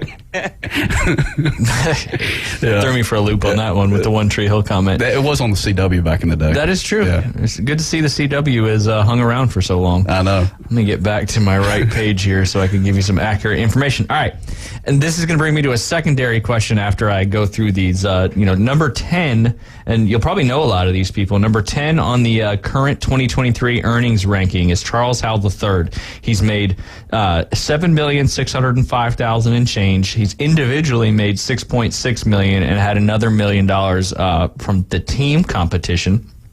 Peter Uihlein, who's son of Wally Uihlein, one of the high up people with Acushnet, which is Titleist, FootJoy, and Pinnacle. He's played in how many events? 9 events. All these guys have played in 9 events. He's won $7.784 million, with $5.034 of that being individually and $2.75 of that being a team earning. Sebastian Munoz, he's earned $7.91 million out there, 5.556 in individual earnings, 2.375 in team earnings. I don't know what it is today. Paul Skeens made more than them in a night. That's true. There you go. $9.72 million. That's crazy. That was his bonus? Yeah, signing that's what bonus? he got, yeah. God, it's crazy. I totally have to say that Jay Hefner said you have to have a VPN to see those live tournaments. That's a good one. Do you know what a VPN is, Jay? I do. Do you? I was in the corporate world for a minute. All right, then what does it stand for? I don't know what it stands for, but it's if you don't know what it's an internal site for whatever virtual private network. Okay, there you go. Which I think you use VPNs for other stuff, but we'll get over that. Brendan Grace has made $8.346 million, with almost 7 of that being individual and 1.375 of that being team. Harold Varner III. This is, for a guy like HV3, he went to the Live, man. But this is where a guy like him is just such a good dude, and this is life-changing money. So far this year, he's made $8.45 million. He wouldn't have come close to that on the PGA Tour, obviously. And I enjoy watching him play golf, too. Absolutely. HV3, 6.795 individually, 1.75 in team. And then the bad boy of golf, Patrick Reed, he's made $8.793 million, 6 of that being individual, 2.75 of that being team. You got another funny one? No, he just they are on the dark web. I love it. Brooks Koepka, who's obviously won a ton on the PGA Tour as well, but not as much as he's won on the Live Tour. He's won one event. He's finished 3rd twice. He's finished in the top 10 4 times. He's earned $9.324 million, 8.9 of that being individually, $375,000 of that being the team. That's why he was calling out what's his face, Matt Wolf about the team. He's only won $375,000 in the team, which is crazy. Cam Smith is number 3 on the earnings list, and he's only made $375,000 in the team as well, but he's made $9.897 million total with his win yesterday. He's got 9.522 individually. He's won first. He's one time. He's finished 2nd once, 3rd once. He's been in the top 10 6 times. He's played in 9 events. Number 2, Mr. Un-American. Go ahead, David. Well, I wanted to ask you with Brooks Koepka. So he's runner-up at the Masters, and then he won the U.S. Open, right? He won the PGA. Okay, the PGA. And he's made more off of his Live Tour winnings than what he's made. I'm just guessing that, but I'm going to look it up right now. That is wild, though, because you would think. I don't know what the earnings were or what the purse was for the PGA, but man, that is crazy. I want to say they won like $3 million or something like that. Okay, so then it makes sense though that he'd make more on the Live Tour. Yeah, the first place purse just isn't quite as much. I'll find out here in just a second. 3 days, you get to wear shorts. You're in a party environment. Yeah, did you see the flash mob beforehand? I know Keith. He sent it in our little group. Oh, I know didn't. He's not a big fan of the Live Tour either, so you probably didn't look at it. But that's how he found something about the Live Tour side. But in the concert, there's a couple thousand people. It's just and he was talking about how Shooter would have told everybody to go back to their shanties. Is Happy Gilmore still in the contest, right? Yes. Yeah. Absolutely. Cool. Yeah, All that's one that y'all aren't going to have to back, I don't think. That one's what'll happen. off to a good start. I want to revisit that in the last segment. That's for sure. Yeah, it's going up against Major. Oh wait, no, this one's it's Happy Gilmore versus Major League. That's and I'm okay with that if Major League is boat racing them. Yeah, well, it's not a boat race though. It's a very, very close race now. Good. I think your shout outs for Caddyshack have not been healthy. Get out there and vote, people. Come on. I'm getting the word out as much as I can. This is going to ruin my whole year if Caddyshack gets beat by Sandlot. It's going to ruin my whole year. That's bold. Dude, for like 30 minutes now, I've been seeing Jay comment on Facebook, and I've been thinking it was Jay Henley, not Jay Hefner, because you know how the brain works. You see two of the first letters, you just think it's that. So I'm like, I thought that Jay was just reposting what Jay Hefner was saying and then posting that on Facebook, but it's actually Jay commenting. Gotcha. 30 seconds of me wasting your time. No, that's good. That's good. I think back to the Live PGA thing, and I know I don't know if you wanted to maybe discuss. I'll finish here in a second. Yeah, but, I think Tiger's being poked a bit, and because he was basically told what to say back when all this started, and now it's come full turn again, and man, my prediction is that Tiger's been poked, and I think he's going to be running this whole show in the next 2 to 3 years. I think Tiger takes it all over. Playing golf again? No, he's running the whole thing. He's taking. Oh, he's going to be the commissioner. He's the head dude. Yeah, he's taking the whole show, man. Yeah. I'd be surprised because there's too much money to be had, and he's already got so much. But he gets to call. I mean, like, who would want to play? I would play for Tiger. I'd do anything for Tiger Woods. Tiger Woods did a lot of stuff too. Leading up to his demise with Elin Nordegren. Yeah. But Gucky, if you're listening, we will get to the Ladies U.S. Open here in the final segment. That's the past. It is the past. That is true. The future is so Brooks won $3.15 million for his. I was trying to look up PGA Tour earnings for Brooks in 2023, but he's not on the tour, so that's harder to find. It's in a VPN.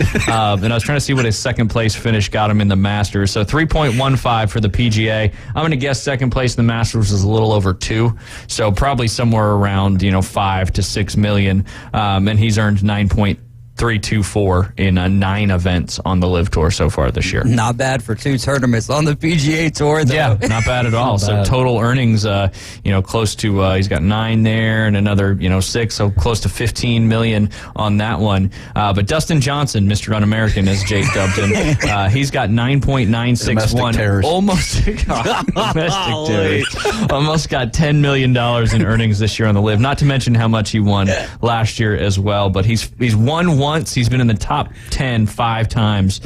He's earned $7.2 million in individual earnings, $2.75 in team. Now, number 1, this is a little surprising, I think, but he's had an unbelievable year so far on the Live Tour. He's earned $15.3 million. He's won $1.75 million in team earnings and $13.552 million in individual earnings. He's had 3 first-place finishes, 3 top 10 finishes in 9 events, and that's Taylor Gooch. Taylor Gooch. Now, with all that being said, do you have to put him on the Ryder Cup team? He's won 3 times on the Live Tour. I know that's not the 72-hole tournament. They're wearing shorts, and they like to party and drink champagne. And I believe factually you could say that Taylor Gooch is un-American. Yeah, because he's not from the United States. Yes, that's fair. True. That's true. That is fair. Yeah, no, I'm no, he is from America. Oh, I misspoke. I know. I was like, wait a second. I think he's American, but he is. He's from the United States of America. He's 31 years old. If I'm Zach Johnson, I'm saying thanks, but no thanks. Man, one of the hottest guys in golf. You're telling him to ride the pine? Yep. Man, you're a tough captain. You must like to lose. I can't wait till we get to the Ryder Cup. I can't either. We're going to have Hef back in the show for that one. That's September, right? Yes, coming up this year. That is awesome, man. Yeah, that's going to be It's been, what, 5-6 years since they've had it? Right? 2021. Okay, Yeah. Now, prior to that, I think it was 2018 because it was supposed to be in 2020 and then COVID, so they pushed it a year. So now it's on the 21, 23. Now it's on the odd And years. they whooped us last time, didn't they? No, we won last time. Ryder Cup? That's when I thought we Mr. won the President's Cup. That's when Mr. Un-American went 5-0 in his matches. All right, Yep. good then. Ryder Cup results. Oh, and it was here in America, wasn't it? Yes, because Yeah, this okay. one's over there. And the crowd was raucous. Yeah, 19. They won that one 19-9, dominated that one, and then in 2018, Europe won 17.5 to 10.5. 2016, the United States won 17 to 11. I still think everybody kind of remembers the 3 years in a row that Europe won, and one of those years, the 14.5 to 13.5, I think, is when the United States had such a huge lead after the 4-ball and the foursomes, and they lost almost every singles match and just pissed it away. Yeah. So I think that's still fresh, but they've won 2 of the last 3. But with that COVID year, it kind of skipped it. But we got to get to our 10th caller here. Give us a call over the break. You and a guest could win a round of 18 holes out there at Bay Point Golf Club. Very near and dear to Jay and mine's heart. All you got to do is be the 10th caller, and you've got to guess a number between 50 and 100. How many gourmet potatoes with tasty toppings did the break room on Joan Ave serve last weekend? Give us a call, 850-215-6290. We'll be right back with your calls. You're listening to The Inside Drive.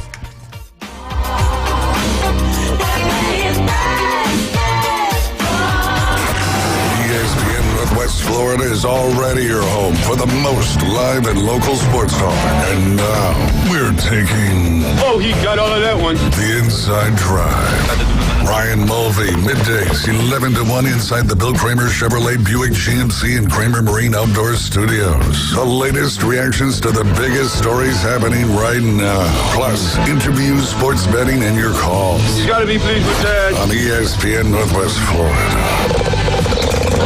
Young Cycle across from FedEx Mosley Drive in Lynn Haven has a fantastic selection of pre-owned Harleys at great prices. Great prices. Don't buy a Harley until you stop by Young Cycle. Young Cycle, a full-service department is available too, offering motor trike conversions, parts, and accessories. Nothing compares to Harley-Davidson and the low prices on pre-owned Harleys at Young Cycle. Young Cycle, 112 Mosley Drive across from FedEx in Lynn Haven. So you've heard the saying that if you love your job, you'll never have to work? Well, it's true. I've worked for Brock Lawn and Pest Control for many years.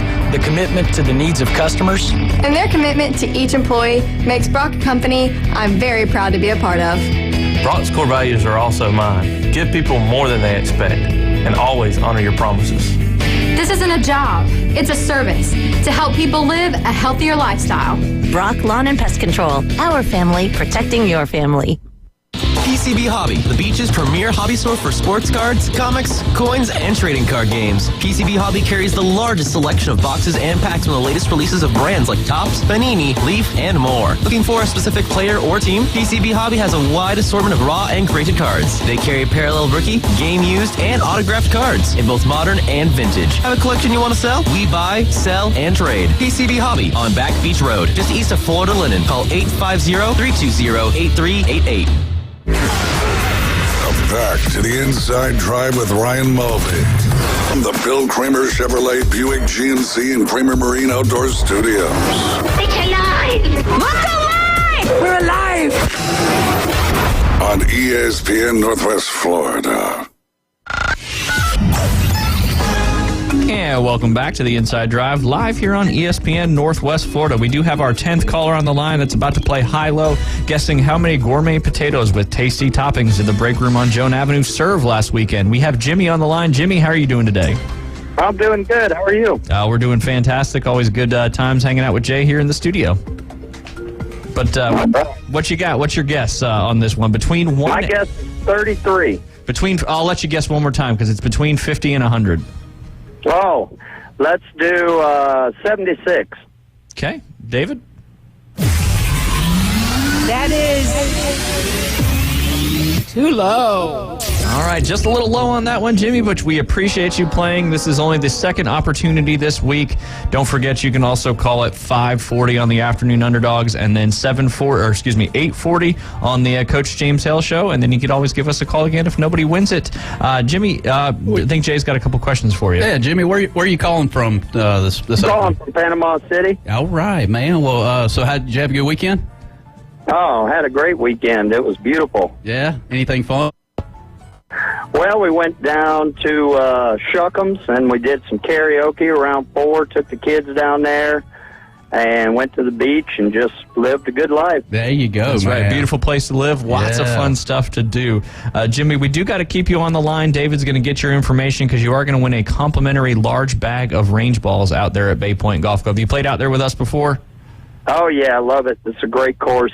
Awesome. We appreciate you not only listening to the Inside Drive, but also playing at Bay Point Golf Club. So just stay on the line, and David will get your information, tell you how to redeem that prize. Thank you, sir. All right. Thank you, Jimmy, for calling, and thank you for listening.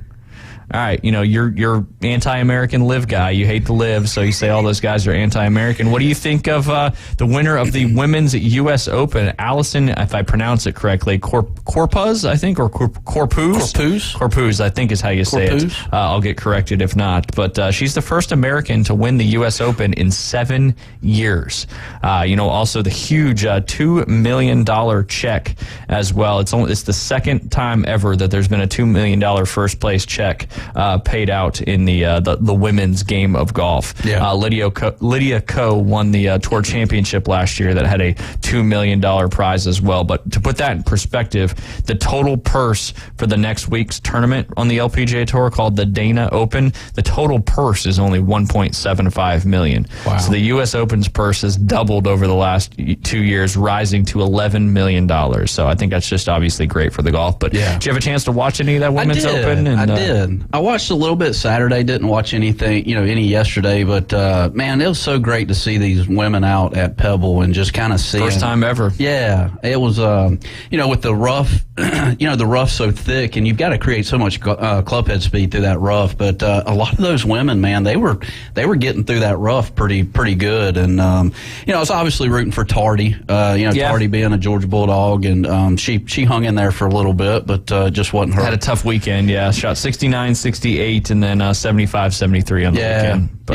But man, those women were out there in like these short skirts, and man, it looked cold out there. I mean, I know Mark Twain said it something like it was coldest winter he ever spent was a summer in San Francisco. Monterey Peninsula. But yeah, San Francisco. It's close to San Francisco. Monterey Peninsula is a little bit north of San Francisco. Hopefully I'm speaking correctly.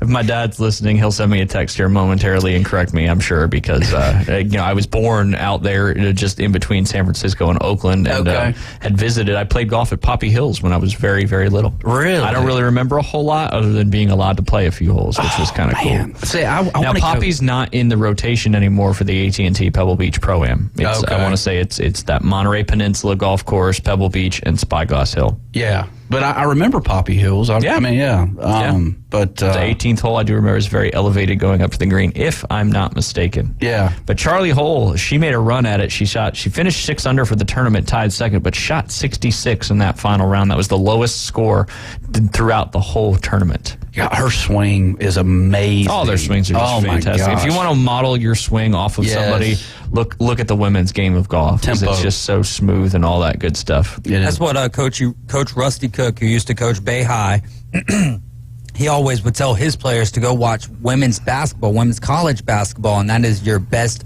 modeling for high school basketball. Yeah. I love that take, too, because it's more in tune with high school basketball, because once you get up to D1 men's basketball and stuff, it's kind of a different game. Certainly. Yeah. Certainly is. That's for sure. We talk a lot about Rose Zhang. She was the favorite coming into the U.S. Women's Open, which is pretty crazy. Only her third or fourth professional event. She won her first one she ever played in. She finished in the top 10.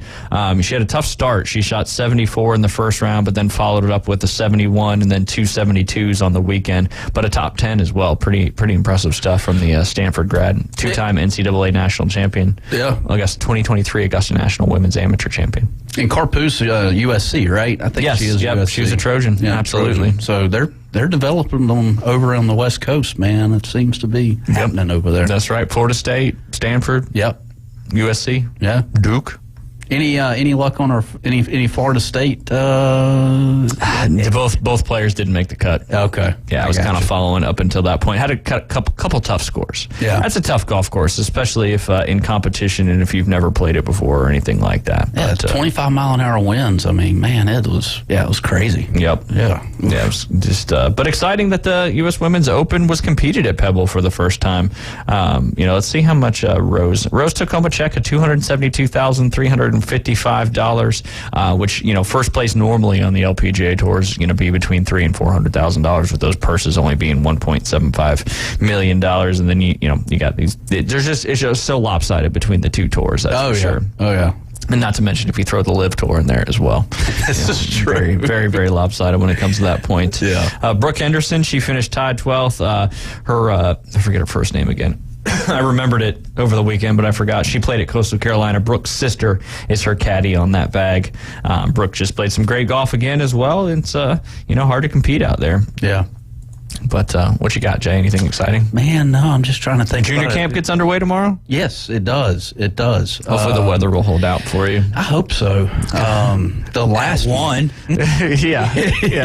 Well, the last camp we had was when that Friday morning happened. Whew. And thank God I was able to get all those kids inside that clubhouse before that. I don't know if it was a confirmed tornado or not, but there was water spouts that came on. That's for sure. David was going to say something. I was going to say, why don't you make them walk 3 miles to the kids' house where they're going to watch a movie? Oh yeah. That's right. I forgot about that. Do it old school, 1987 And you style. said water spouts and stuff. I'm like, okay, maybe that's bad that was taste. that Friday. Those supercells came through and blew some gusts and ripped our driving range net. Yeah, it did. Yeah, it sure did. That's got to be expensive to fix. Well, the last time it got ripped was during Hurricane Michael, and going through the insurance process and all that took a really long time to get it fixed. But yeah, those things are not cheap. People are like, why don't you line your whole driving range with that? And then people that live on the golf course, like, why don't you put nets next to the holes? I was like, I don't think you realize how much those things cost. Just send Jay up there to kind of like a squirrel MacGyver it or something. Yeah, we'll get him one of those jetpacks, stick it in the pond, and you can fly up there and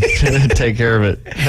That net was just put back I know. About a year ago? Yeah. It's about a year ago. Yeah, that's about right. It was it was literally almost a year ago. Yeah. Yep, because I remember people kept asking me because they wanted to reopen the park. Yeah.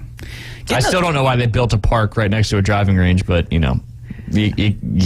stuff happens, I guess. Do people ever hit it kind of parallel and get it into that park? Oh, there's balls in that park all the time. All the time, Yep. I keep hearing it's a little dicey. Keep hearing a lot from maybe some tennis players over on 6. That's another dangerous spot. Having tennis courts to the right side of your hole on a par 5 where people are trying to crush it. Just don't play court number 1. Go play court 12. Now, luckily, I block a lot of drivers to the right, but luckily I can hit it. Usually when I do, it goes over the tennis courts, and then you got a clear shot from over there right to the 6th green, and it's a little shorter. That's some good local knowledge right there. That's right. Just don't hit it on the tennis courts. Hit it over the tennis courts. Yes. What if you hit it into the tennis courts and then it bounces out?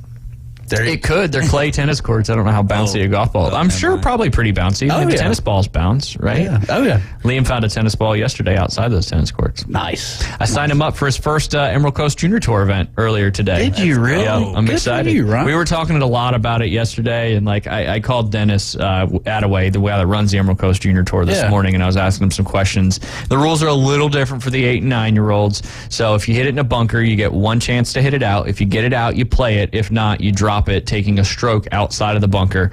There's no out of bounds. Everything's played as a lateral, double par max. Okay. And it's 8 and 9-year-olds competing. So where's his first tournament going? Santa Rosa. Of all places. Okay. Of all places. Very cool. He's going right to the top as far as golf course is concerned. Santa Rosa private club, great golf course. Know a few members out there. Zach does a great job running that club, and it's a fun one to play. A lot of sand though. A lot of sand out there. Are you going to caddy for him? Yes. Yeah. Yes. Oh, nice. Yes. I was telling you before the show too. to. Like, I try to help him. Like, you're his instructor. I listed that on his registration for the Emerald Coast Junior Tour. And, he listens to you really well. He acts like he doesn't listen to me. He tells me not. He's like, I know. But then I'll watch him play, and I can see his mind thinking. And he's like, yesterday we really talked with chipping, getting your weight forward and get your hands pressed a little bit. And he was being very smooth. And I tell him that, and he tells me not to and all that. But then I can see him actually trying to listen and do what I, try to help him out with. It's tough with golf. It with is, your own kid. I know. Well, maybe we need to flip flop. Maybe you need to teach Parker, my son, and then I teach Liam, and then we just kind of trade off that way. You're already, I think we got 2 more lessons in our package from you. Yeah. We worked a lot on putting yesterday. Okay. We talk about with the putting. If a lot of kids can relate more if you talk about, if you had a ball in your hand and you were standing adjacent to the hole, how hard would you have to roll that ball to get it? It's so much easier to visually and feel that than it is to make that happen with the putter. So we talked a lot about that. Yeah, one of the things I've been doing recently, and you can do this with Liam, is have him go 30 feet from a hole, right? And have him basically close his eyes, and with the grip down, not the putter head, but have him hold it in the putter head, and have him walk and try to visualize where that hole is. That's good stuff. And when he gets to that point, then he can tap the ground. And then 99% of the time, the kids come about 15 feet short. Yeah. So it's like they feel like that hole is like the edge of the world. Yeah. Like we can't go past that hole. Yep.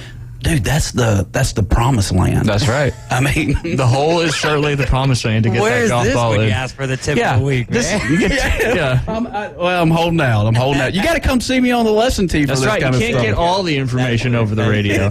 But yeah, that's good stuff for sure. Because putting is obviously there's a lot of technique with putting, keeping the putter fit. You got to be aligned correctly. Very little though. Yeah, it's really a feel thing and a being able to read the greens and stuff like that. Another thing I'm doing something I got a tip a long time ago about it when I practice putt. I think I was on an internship when I had a good instructor tell me this is look at the hole when you're practice putting, and it's a lot easier to kind of feel that line while you're looking where you're trying to go. Yep. So he worked on that too, and he started putting a lot better. Started getting it within a range, because putting as a junior, especially young, you're just trying to get it close enough. So any putter, you're trying to 2-putt everything. Yeah. 3 putts are the devil. It is. That's for sure. It is. We're talking magical stuff. It's not actually a Waterboy quote. But yeah, I like that though. Upside down, walk to the hole. Tell me where it is. Tell me where it is, and I promise you, I'll put I'll put $1 million. I'll put $1 million on it. Yeah, we never. Oh, such a bummer. I'll put $1 million on it every time the kids end up like I said, 10 to 15. All right, I'm going to train Liam on how to do this, and he's going to count his steps for 30 feet. He's going to cheat. I'll be good. My best tip I ever got was just bring a pencil with an eraser. Yeah, we do have erasers on our pencils Yes, out there at we Bay do. Point. But yeah, and that Emerald Coast Junior Golf Tour is just a great tour. They have tournaments all year long. We start off the year at Bay Point, and I know there's some good competition at 8-year, 9-year, because I was looking at some of the scores, and 37 was shot out at Bay Point on 9 holes. Now, I don't know exactly what yardage they play from. He's been playing from the 6 tees, the U.S. Kids 6 tees, so hopefully it's comparable to that. That was a very raw day, by the way. Oh, do you remember that? Oh, yeah. It was like 40 degrees. It was 40-mile-an-hour winds. Kids don't feel that. Yeah, they don't. It's a different ballgame. It is. That's for sure. But you've been listening to the Inside Drive here on Monday. Are you with us tomorrow? I'm not. Okay. I can't make it. I think Bill's going to sit in for you tomorrow. So then we'll figure out the rest of the week. But we probably won't have as much fun. Not Bill though. That's the Jay. Not being here. So thank you for listening to us. Vote Best of Bay. Your next chance to play high-low is going to be at 5:40 this afternoon with David Hayes and the Afternoon Underdogs. We will see you tomorrow.